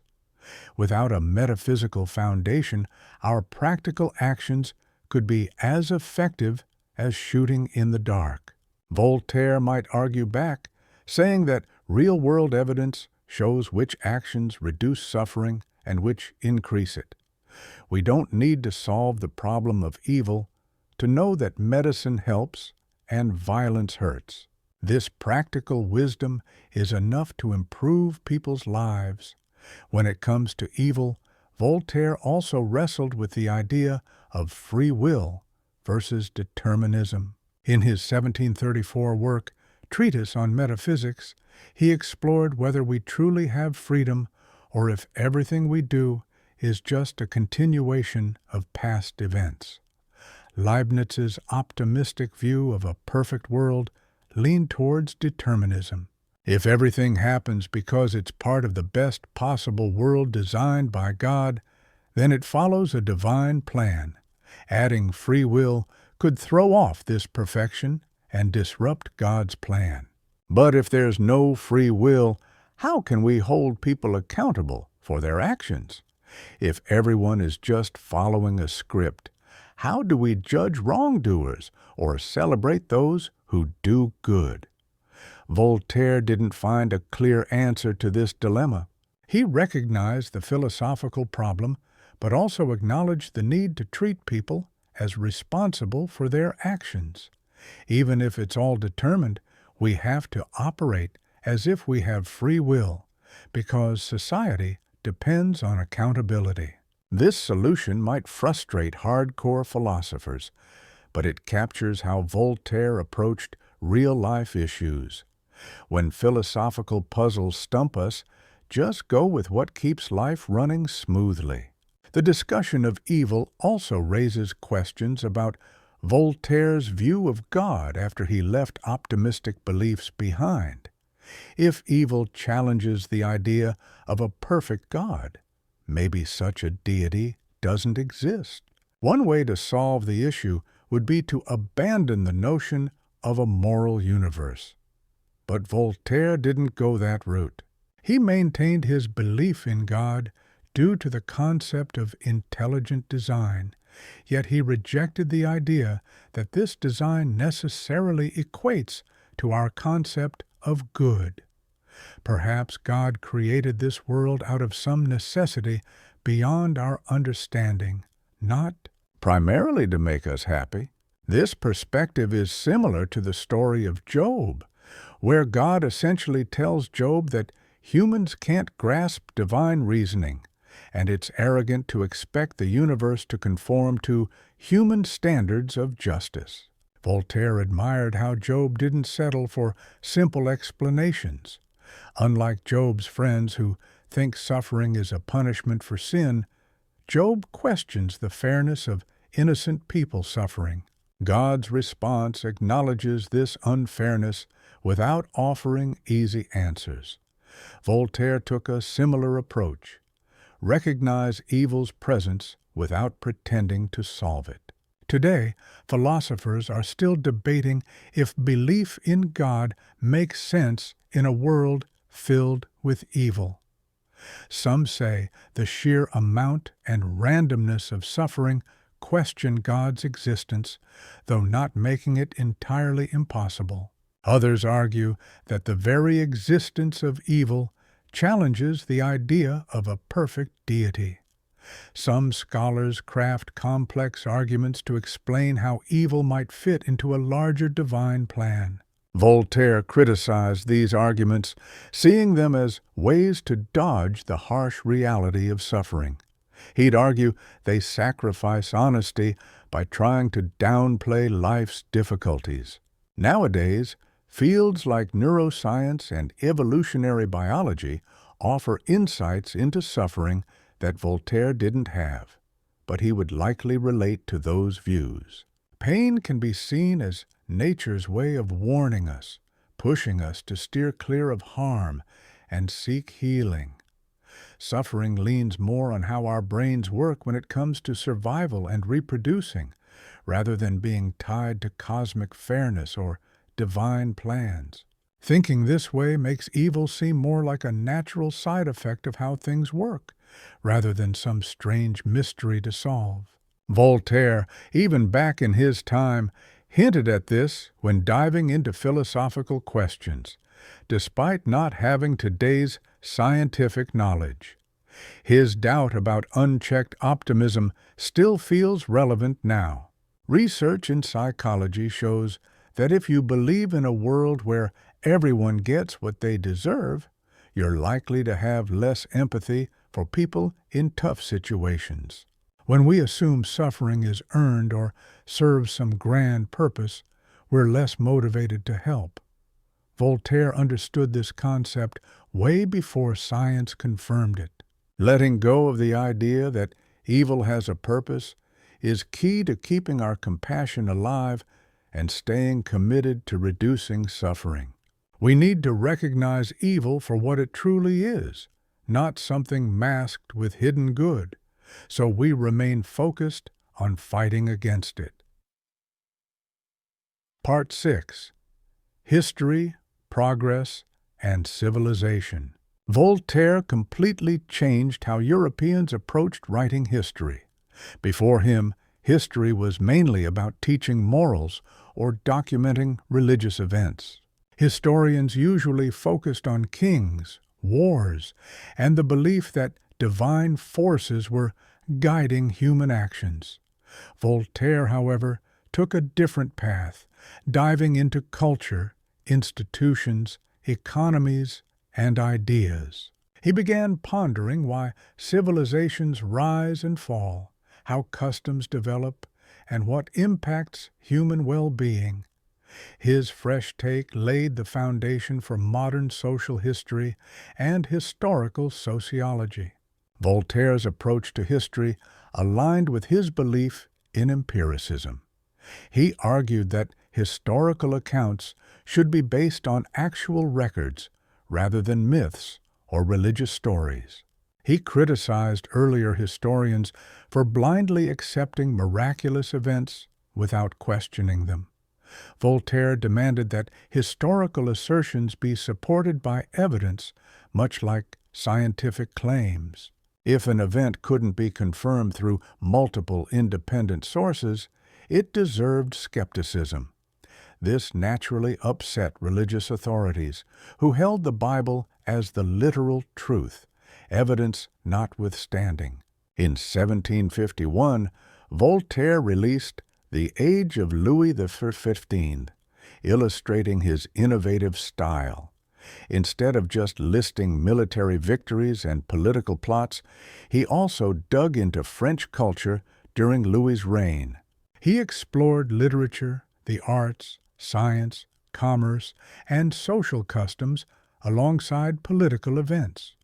His book made the case that Louis's era was culturally significant, not just militarily. According to him, a civilization's greatness should be measured by its contributions to human knowledge and welfare, not just its battles. This cultural perspective marked a sharp turn from the usual historical focus that treated rulers and politics as the essence of history. Voltaire believed understanding an era meant grasping how ordinary people lived, what they believed, and how they organized their economic and social worlds. He was investigating social history long before it was recognized as a formal academic field. His method influenced future historians like Jacob Burckhardt and Fernand Braudel, who spotlighted culture and society over politics. He shifted away from the Eurocentric view that equated European history with world history. He highlighted, for instance, that Chinese civilization existed thousands of years before Christianity and achieved incredible cultural, technological, and governmental feats. During Europe's Dark Ages, Islamic societies preserved Greek knowledge and made significant contributions to math and science. American civilizations developed complex social structures without Old World influences.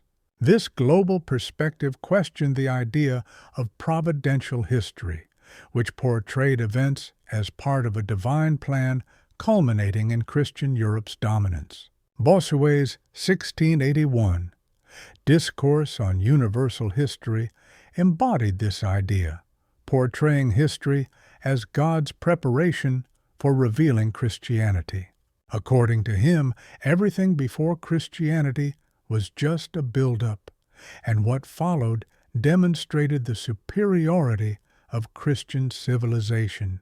Voltaire challenged this narrative by showing that diverse civilizations reached high points without Christianity and often declined after adopting it. Voltaire's views on progress were nuanced and evolved. Initially, he believed societies advanced by applying reason to practical problems. Scientific knowledge accumulated over generations, with each building on the last. Legal and political systems could be reformed through sensible efforts, and cultural sophistication grew as societies moved from barbarism to civilization. This hopeful outlook was common among Enlightenment thinkers and fueled reform movements across Europe. Voltaire wasn't someone who blindly believed progress was always a good thing.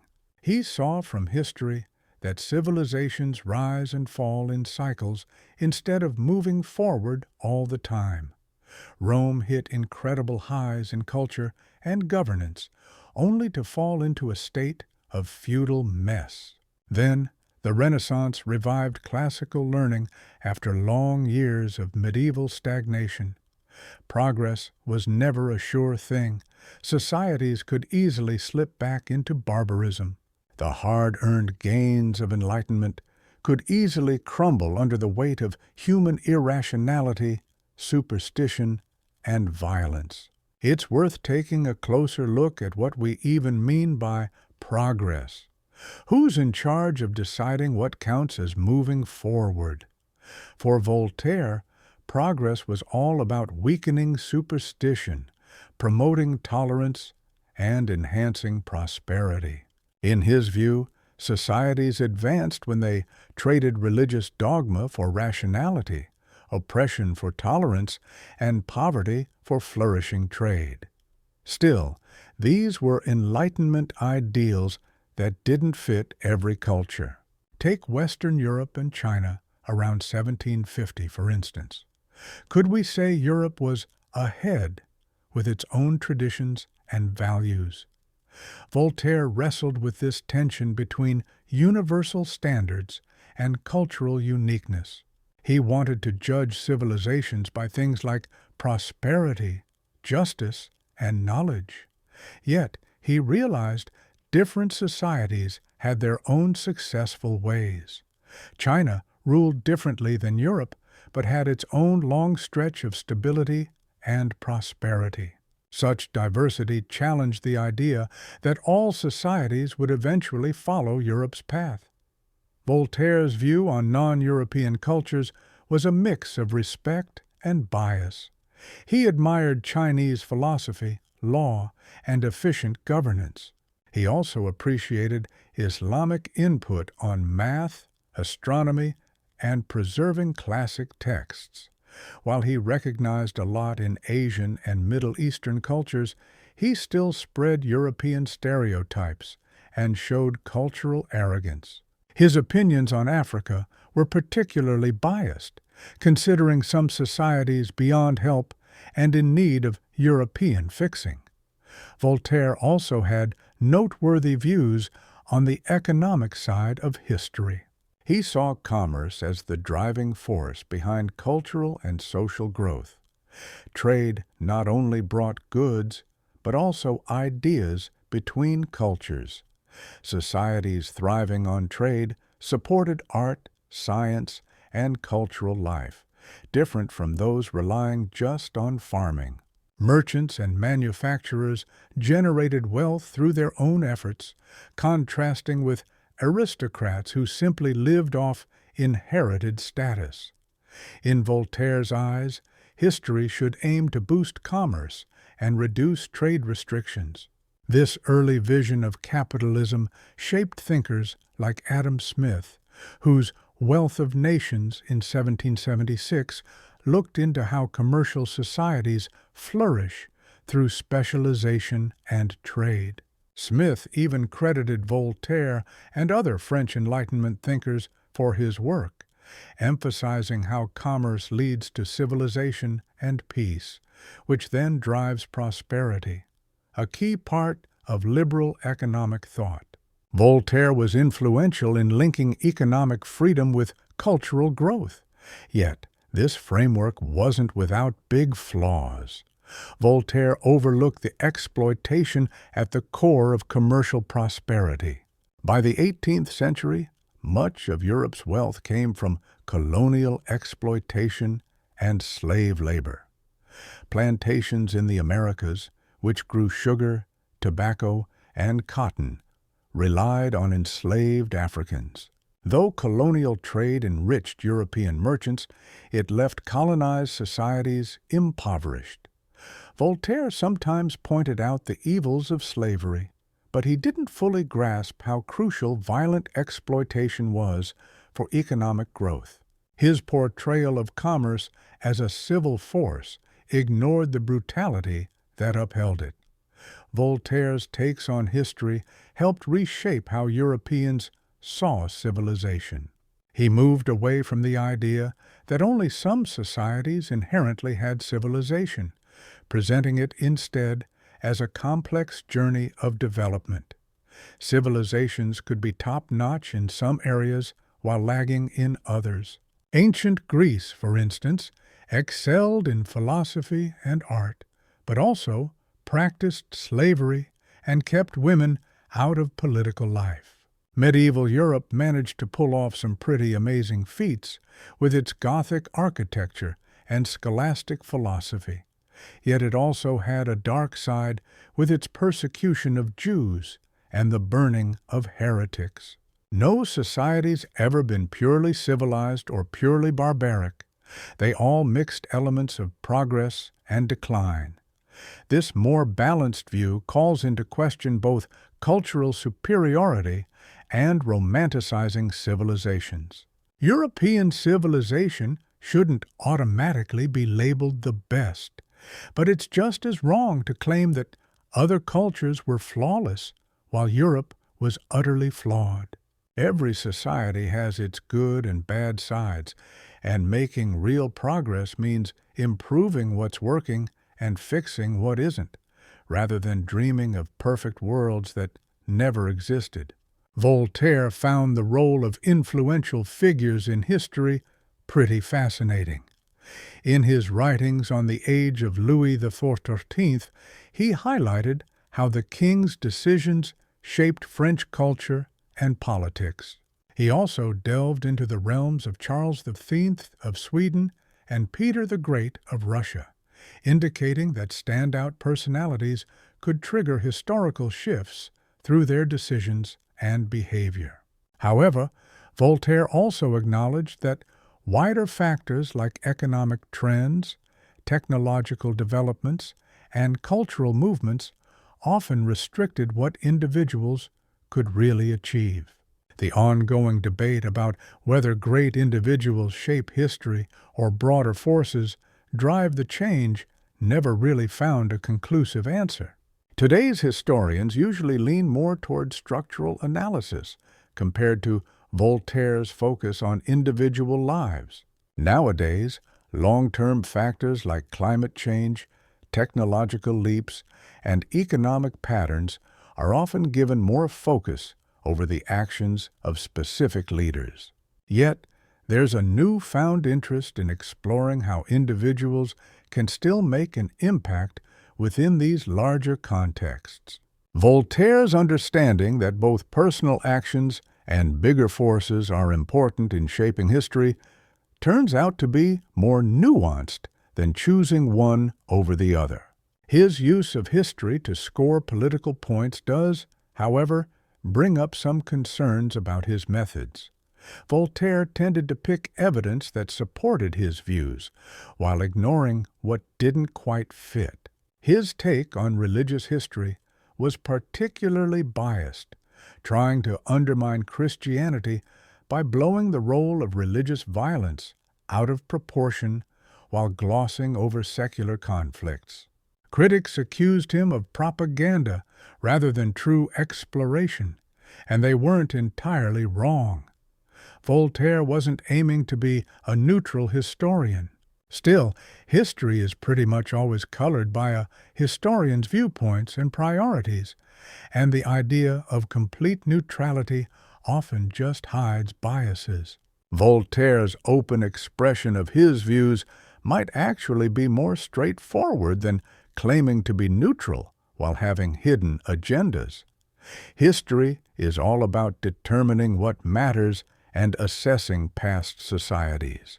Recognizing that it involves interpretation makes historical claims more honest and easier to challenge. The debate between whether history is driven by inevitable trends or chance occurrences runs throughout Voltaire's works. Sometimes he wrote as if certain outcomes were destined because of overarching trends, like commercial growth leading to cultural refinement, or reason naturally overtaking superstition as knowledge expanded. But at other times, he pointed out how chance events and individual decisions could result in different outcomes, like how French history might have gone down another path if Louis XIV had made different choices. This shows the real challenge of figuring out how much of history follows set patterns versus being influenced by chance. Modern historians agree that both necessity and chance play roles at various levels. Long-term trends, such as advancements in agriculture and technology, set the framework for what can occur, but individual decisions and coincidences still color specific outcomes. For instance, while coal deposits and property laws were key for the Industrial Revolution, specific innovations and business strategies determined its timing and location. Voltaire's balancing act between predetermined paths and random twists reflects this complex reality. Voltaire had a major influence on the way we study history, taking it beyond the confines of academia. He suggested that to truly understand a society, you have to examine not just its politics, but also its culture, ideas, economy, and everyday activities. Voltaire demonstrated that history could challenge contemporary institutions by revealing them as random developments rather than unavoidable results. He also showed that history could attract a wide audience with its captivating narratives and creative style. These contributions turned history into a valued academic discipline and a socially relevant field, shaping education and sparking public discussions. Part 7. Voltaire breathed his last in Paris on May 30th, 1778, at a grand age of 83. By then, his revolutionary ideas had spread like wildfire across Europe and even made it across the Atlantic. Despite being banned and censored, his writings were being translated into many languages. From St. Petersburg to Philadelphia, people were eagerly exploring Voltaire's thoughts on reason, tolerance, and freedom. After he passed away, the landscape of Western politics shifted dramatically, heavily shaped by the Enlightenment ideas he had helped mold. The American Revolution was in full swing during Voltaire's lifetime, though he didn't stick around long enough to witness America fully break free. The Declaration of Independence rang with self-evident truths and unalienable rights, echoing the Enlightenment principles Voltaire championed. Thomas Jefferson was an avid collector and reader of Voltaire's works. In 1778, Benjamin Franklin had a memorable meeting with Voltaire in Paris, shortly before Voltaire's passing. Franklin brought his grandson to seek Voltaire's approval, receiving it with the words, "God and liberty." This encounter highlighted the connection between the French Enlightenment and American revolutionary ideals. Jefferson's push for religious freedom and the separation of church and state was partly inspired by Voltaire's ideas. The Virginia Statute for Religious Freedom, authored by Jefferson in 1777, was infused with Voltaire-inspired principles. It argued against forcing people to support religious institutions through taxes and for allowing individuals to choose their religious beliefs without government interference. These groundbreaking thoughts shaped the core of the American constitutional framework. The First Amendment's religious freedom clauses cemented the separation that Voltaire had long advocated. James Madison, a key figure in designing the Constitution, drew inspiration from Enlightenment thinkers like Voltaire. In his 1785 piece, Memorial and Remonstrance Against Religious Assessments, Madison made a strong case for keeping church and state apart, echoing Voltaire's beliefs. He argued that religious truth can't be dictated by majority rule or government power, and history shows that mixing government with religion hurts both. Maintaining a clear division helps preserve religious freedom and political integrity. These Voltaire-esque ideas became woven into the fabric of American governance. Yet, on significant issues, American founders charted a different course from Voltaire. They embraced democratic systems that Voltaire approached with caution, setting up limited governments with checks and balances and federalism. They leaned more on Montesquieu's insights about institutions rather than Voltaire's faith in enlightened rulers. The thriving American system demonstrated that stable democracy was achievable, despite Voltaire's doubts. Still, the core beliefs in individual freedom, religious tolerance, and government accountability were undeniably tied to the Enlightenment thought Voltaire had advanced. The French Revolution erupted in 1789, a decade after Voltaire's death, and revolutionaries saw him as an early beacon for shaking off oppression. In 1791, Voltaire's body was ceremoniously moved to the Pantheon in Paris. Banners declared, "He taught us to be free." Revolutionary narratives frequently quoted his criticisms of the church and monarchy to justify sweeping changes. However, Voltaire might have been horrified by the Revolution's violent excesses and radical twists. The Reign of Terror from 1793 to 1794 saw thousands, including King Louis XVI and Queen Marie Antoinette, sent to the guillotine. Revolutionary courts swiftly condemned aristocrats, clergy, and political foes to death. Efforts to de-Christianize France led to the closure of churches, targeting of priests, and promotion of a cult of reason, going far beyond anything Voltaire had envisioned. He had wanted reform, not an all-out overthrow of the existing order.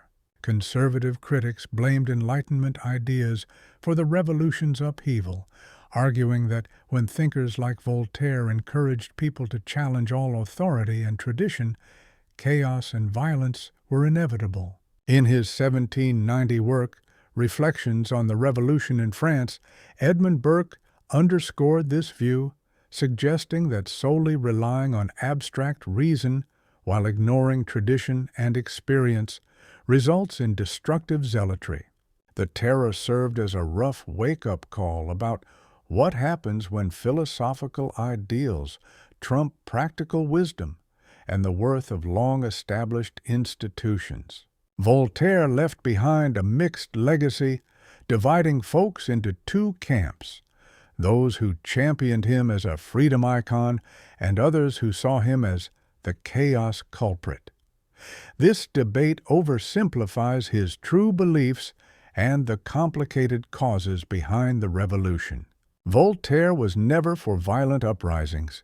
He leaned towards gradual societal change led by an enlightened monarchy. He valued order and stability right along with liberty and never backed overthrowing governments or executing leaders.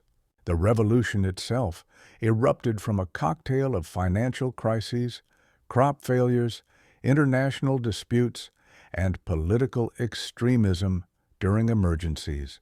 Blaming it all on Enlightenment philosophy ignores economic and political reasons and overrates the clout of ideas.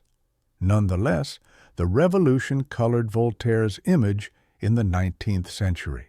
Conservatives saw him as a menace whose skepticism destabilized society. Meanwhile, liberals and radicals hailed him as the champion of progress and freedom. Though both sides agreed on his far-reaching influence, they spun it their own ways. This political split over Voltaire's legacy continues to sway how various groups today either embrace or distance themselves from his ideas. Immanuel Kant openly acknowledged Voltaire's influence on his thoughts. In Kant's 1784 essay, What is Enlightenment?, he defined enlightenment as freeing humanity from self-imposed chains through reason. This was central to Voltaire's message.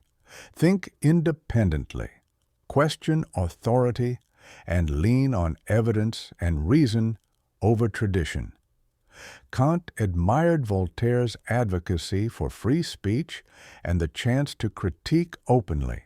Although Kant crafted a systematic philosophy that Voltaire didn't, the critical spirit was pure Voltaire. Meanwhile, John Stuart Mill's 1859 work On Liberty built on Voltaire's argument for free speech. Mill argued that stopping opinions, even if wrong, harms society by preventing the correction of errors and turning truth into a stiff dogma. Voltaire introduced these ideas even if not in full detail. Mill recognized his debt to Enlightenment thinkers who set down the liberal principles he was defending.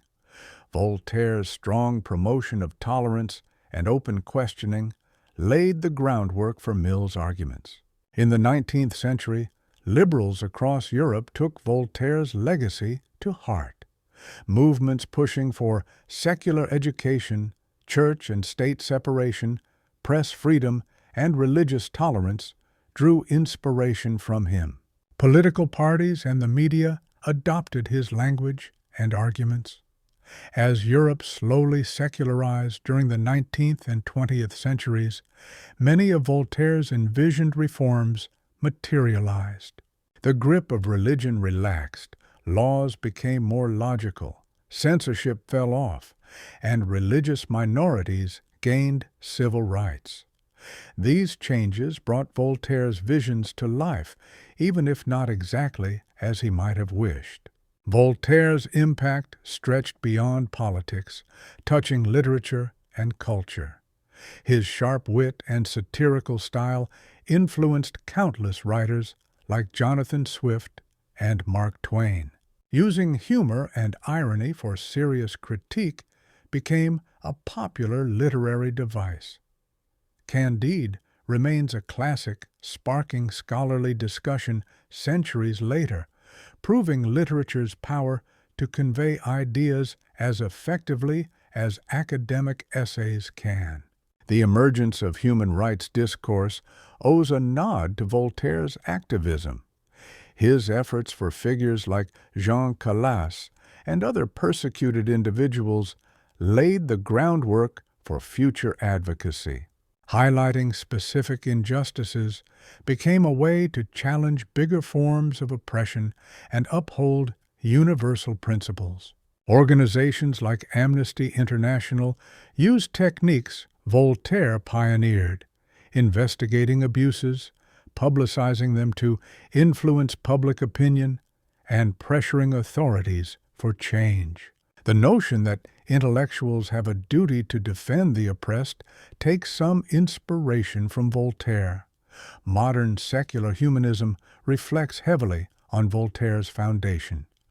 His debates clearly reflect his push for tolerance and acceptance of differing beliefs. Humanist groups proudly view Voltaire as an inspiration, frequently citing his writings to support secular ideals. Whether or not today's humanists fully grasp Voltaire, he remains an important symbol for secular causes. However, not everyone embraces his legacy wholeheartedly. Some contemporary thinkers criticize him, like post-colonial writers who point out his European bias and lack of strong condemnation of colonialism and slavery. Feminists highlight his acceptance of gender inequality, excluding women from full rights, while champions of democracy criticize his elitism and skepticism towards public participation.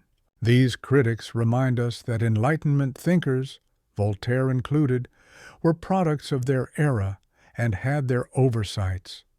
To really appreciate their insights, we need to approach them thoughtfully, not blindly admire them. There's no simple answer about whether Voltaire's influence on Western society was beneficial or harmful. His ideas pushed for more freedom, reduced religious control, and greater individual rights, which many value today. Yet, the Enlightenment also brought a sense of cultural superiority, fueled colonialism, and placed naive faith in reason that sometimes caused harm. Assessing Voltaire's overall impact involves analyzing complex consequences over time. People from varying backgrounds, with diverse values and goals, often come to different conclusions. Current debates about free speech, religious freedom, and secular values echo the ones Voltaire participated in during the 18th century. Should online platforms allow offensive speech or enforce rules? Should religious beliefs be exempt from secular laws? How should diverse democracies handle conflicting viewpoints? Voltaire's ideas still matter because these issues persist. His combo of respectful humility and strong support for tolerance offers valuable insight, though it may need adjustments for our times. The scientific advancements Voltaire championed are still influential, changing how we understand the world and what we can achieve. Newtonian physics led to relativity and quantum theory, and empirical methods have driven medical breakthroughs that saved countless lives. The questioning mindset Voltaire promoted is key to ongoing scientific progress. However, technology's dangers have become apparent, as shown in global conflicts, nuclear power, and environmental concerns. His optimistic view of science and reason improving human life needs balancing with awareness of their potential misuse. What makes Voltaire enduring isn't a set of specific teachings, but his approach to thinking and attitude. He demonstrated that challenging authority and tradition is always essential. Empathy for the wronged should motivate real-world actions, not just discussions. Humor and wit can expose absurdity as effectively as precise reasoning. These are timeless contributions that transcend political and religious boundaries. Voltaire's legacy isn't about a fixed set of beliefs. It's about adhering to reason, tolerance, and compassion for others. Part 8. Flaws, Paradoxes, and How Voltaire Matters Today. Looking at Voltaire closely requires acknowledging his shortcomings and inconsistencies along with his major successes. No matter how brilliant, nobody completely escapes the influence of their time. Voltaire had his fair share of narrow-minded views, biases, and blunders, which might detract from his legacy, but his influence remains important. Understanding these flaws helps us learn from Voltaire and identify areas for growth. One major issue in Voltaire's philosophy was his social and political snobbery. Despite championing personal freedoms, he frequently doubted the judgment and abilities of regular people. He often described the masses as a chaotic group in need of guidance from enlightened leaders. He viewed democracy as risky because it handed power to the uninformed majority rather than the educated minority. This aristocratic outlook clashed with his belief in human dignity and equality under natural law. If reason is the basis for moral and political beliefs, why assume ordinary folks can't think rationally? Voltaire might argue that understanding complex issues requires education and leisure time. Hard-working farmers don't have the chance to explore philosophy, science, or politics deeply. Without education, they're vulnerable to manipulation and superstition. While there's some truth to this, Voltaire didn't realize that excluding people from politics only reinforces a cycle that stunts their growth.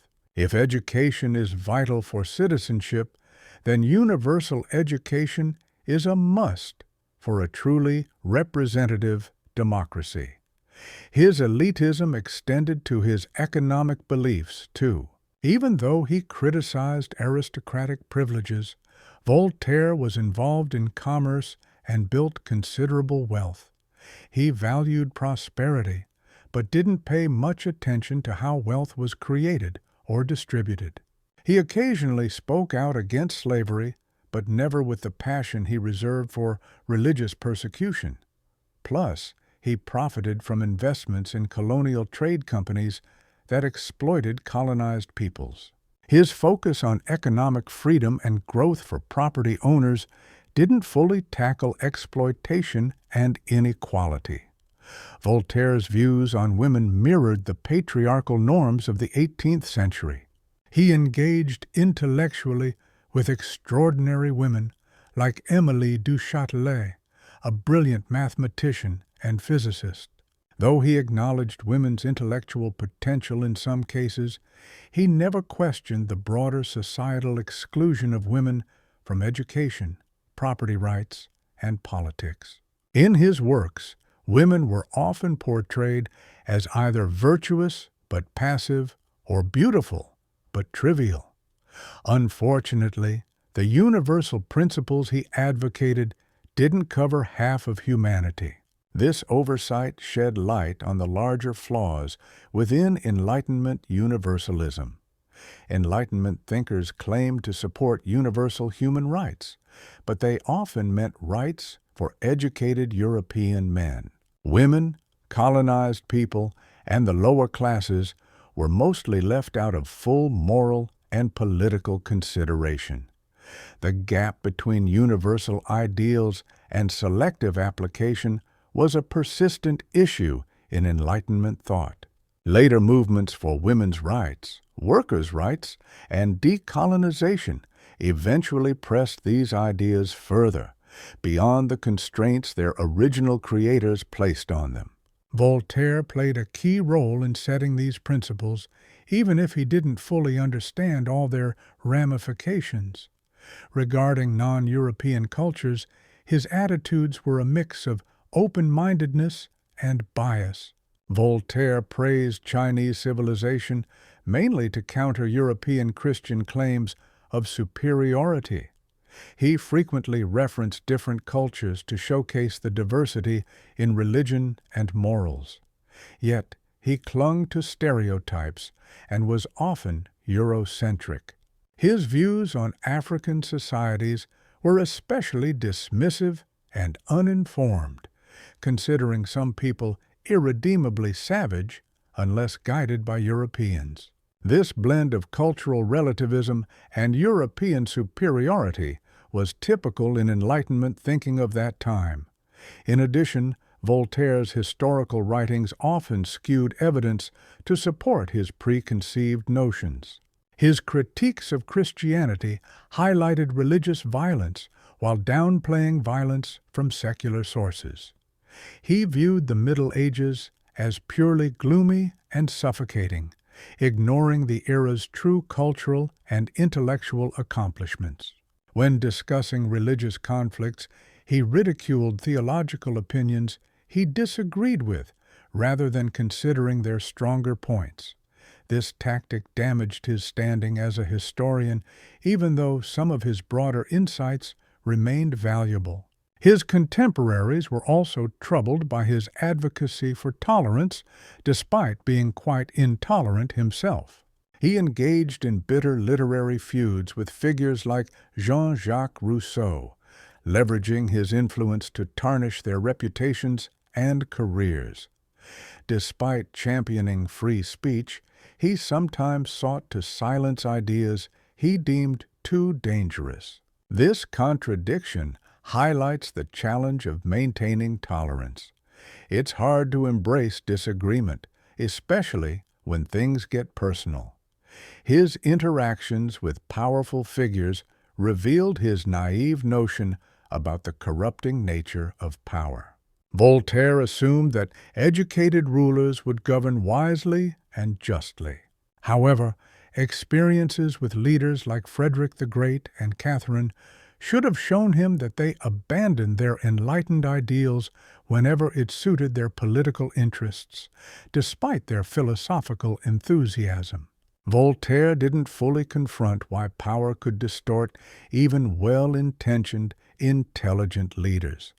By not advocating for systems to limit power, his political perspectives were lacking depth. The link between Voltaire's belief in a higher authority and his critique of religion raises questions about his consistency. While he trusted in God, he criticized almost every religious tradition and belief. Yet, if organized religion was as flawed and damaging as he claimed, why believe in God?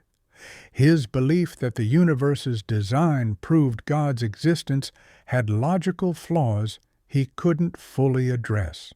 His idea that religious beliefs were vital for societal order clashed with his emphasis on truth over practicality.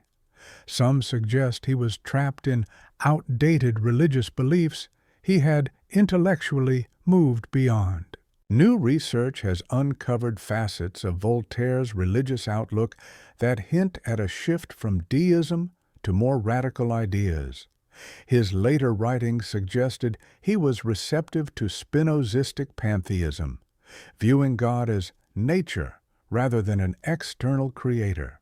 If accurate, he might have been more logically consistent than previously believed. Nonetheless, he never publicly abandoned deism, making it hard to pinpoint his exact beliefs.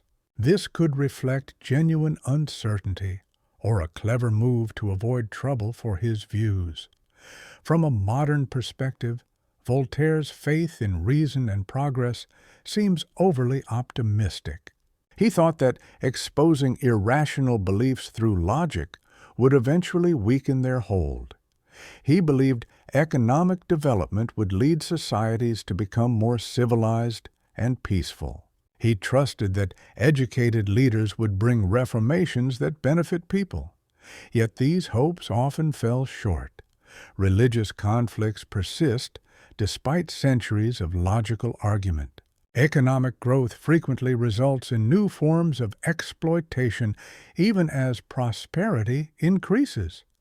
Educated leaders can be as tyrannical as uneducated ones. The horrors of the 20th century shattered Enlightenment ideals of progress. World wars caused massive death tolls, fueled by technology born from scientific advancement. The Holocaust showed that even the civilized European world could engage in systematic mass murder. Totalitarian regimes claimed rational plans as they committed horrific acts. These instances indicated that reason and science could serve evil just as much as good. Some critics suggest that Enlightenment rationalism laid the groundwork for modern horrors by dismantling old moral frameworks without constructing new ones. But this oversimplifies both Enlightenment philosophy and the catastrophic events of the 20th century. Voltaire never claimed that reason alone could dictate moral conduct. He emphasized emotions like compassion alongside logical reasoning. He warned against fanaticism of any kind, whether religious or secular. Nazi ideology went against Enlightenment ideas of universal principles, choosing instead an unhinged fixation on race and irrationality. Soviet totalitarianism twisted Marx's theories through Lenin's idea of a leading party in a way Voltaire would have seen as dangerous. Blaming Enlightenment rationalism for fascism and communism misses how both movements actually ignored some big Enlightenment principles. Today, the Enlightenment's impact is still a hot topic. Some people argue that reason, personal freedoms, and scientific exploration are key to human advancement and should be protected against both conservative and postmodern critiques. On the other hand, some argue the Enlightenment's universal values were really just cloaked Western agendas, paving the way for colonialism, environmental harm, and cultural uniformity. Both perspectives hold water, and instead of strictly choosing one side, we'd benefit from blending these views. It's essential to keep the Enlightenment's questioning spirit while recognizing its blind spots and unfinished business. Voltaire's relevance hasn't waned, especially when it comes to the struggle between religious and secular ways. Should secular states accommodate religious practices that might conflict with widespread laws? How much space should religions get in public areas like schools and government spots? And can democracies that value individual freedoms really mesh with religious groups opposing those core values? Voltaire's take on tolerance, suggesting no single religion holds the absolute truth and thus all should be respected, is insightful. But the reality is that his simple ideas don't quite tackle today's complex real-world issues. The current debates on freedom of speech reflect Enlightenment-era concerns about expression and censorship. Social media platforms are at the front line of deciding what's okay and what's not, while governments try to find a balance between upholding free speech and tackling misinformation, hate speech, and incitements to violence. Voltaire would recognize these issues even with the technological change. His defense of controversial expression is still important, despite the modern context being different. Voltaire was a big fan of the scientific method, which today faces challenges like science denial and the spread of fake information. Despite overwhelming scientific agreement, people still cling to ideas like climate change, denial, and vaccine fears, often due to biases and group loyalties than any actual shortage of evidence. Voltaire figured that people would let go of superstitions once they saw the truth clearly. However, we now know that folks often hold on to their beliefs, using evidence to reinforce what they already think, exposing limits in Enlightenment rationalism. Yet, Voltaire's focus on evidence-based thinking remains important. Over time, sticking with solid evidence does change minds, even if initially individuals resist. Encouraging the scientific method sparks technological progress, even if it's not always well understood or agreed upon by the public. Teaching critical thinking boosts people's ability to evaluate claims, though it doesn't fully eliminate biases. The lesson isn't to toss Enlightenment ideas, but to better understand the psychological and social forces shaping them, areas Voltaire didn't fully tackle. Voltaire explored big questions about human nature that are still central in philosophy and science today. Are people more driven by reasoning or emotions? Does our behavior come more from culture or biology? Is moral progress feasible, or are we stuck within the limits of human nature? Voltaire's practical approach examining real human actions instead of just theoretical ideas, anticipated what we now term scientific psychology. Current research supports some of his notions, challenges others, and helps refine Enlightenment thoughts on psychology through empirical study. The environmental crisis we're dealing with wasn't something Enlightenment thinkers like Voltaire anticipated. He was all about how commerce and economic growth boost prosperity and civilization, not realizing that perpetual growth might deplete resources or irreparably harm the environment. The idea that human progress depends on dominating nature seems alarmingly misguided now. Some environmentalists blame Enlightenment ideas for nature's decline, while others think the science and reason of the era can solve these problems. Both sides make valid points, so it's crucial to decide which aspects of the Enlightenment should stick around and what needs reevaluation. Voltaire's work is central to this debate because it remains so relevant.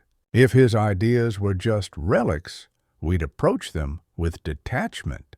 However, his thoughts on tolerance, freedom, reason, and progress continue to shape our self-image and societal structures. Different political and ideological groups use Voltaire to back various causes. Secular humanists champion him against religious conservatives, while classical liberals lean on him against both traditionalists and socialists. Each faction emphasizes parts of his philosophy that match their views, often bypassing contradictory elements. Truly grasping Voltaire means reading his work within its historical context. He wasn't the ideal liberal hero his fans imagine, or the civilization-destroying skeptic his critics suggest.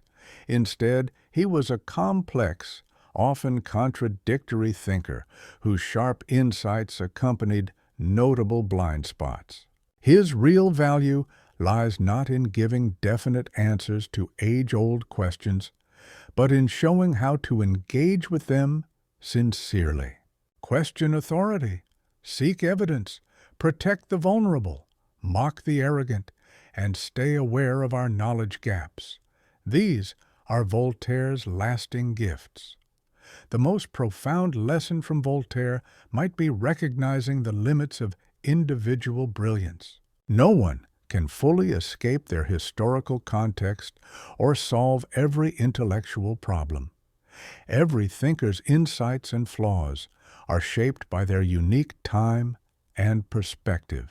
Progress isn't about finding perfect philosophical systems, but improving over time.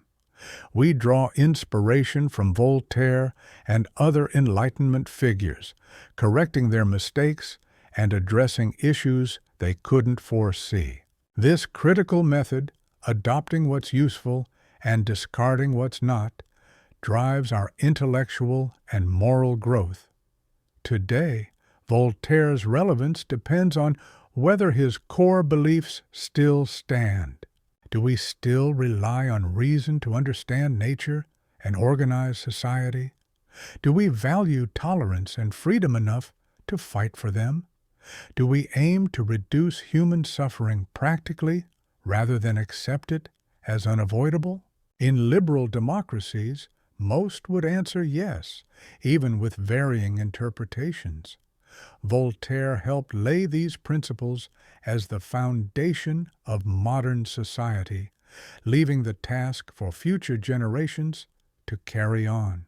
His legacy is a continuous challenge to think critically, act with compassion, and always keep questioning.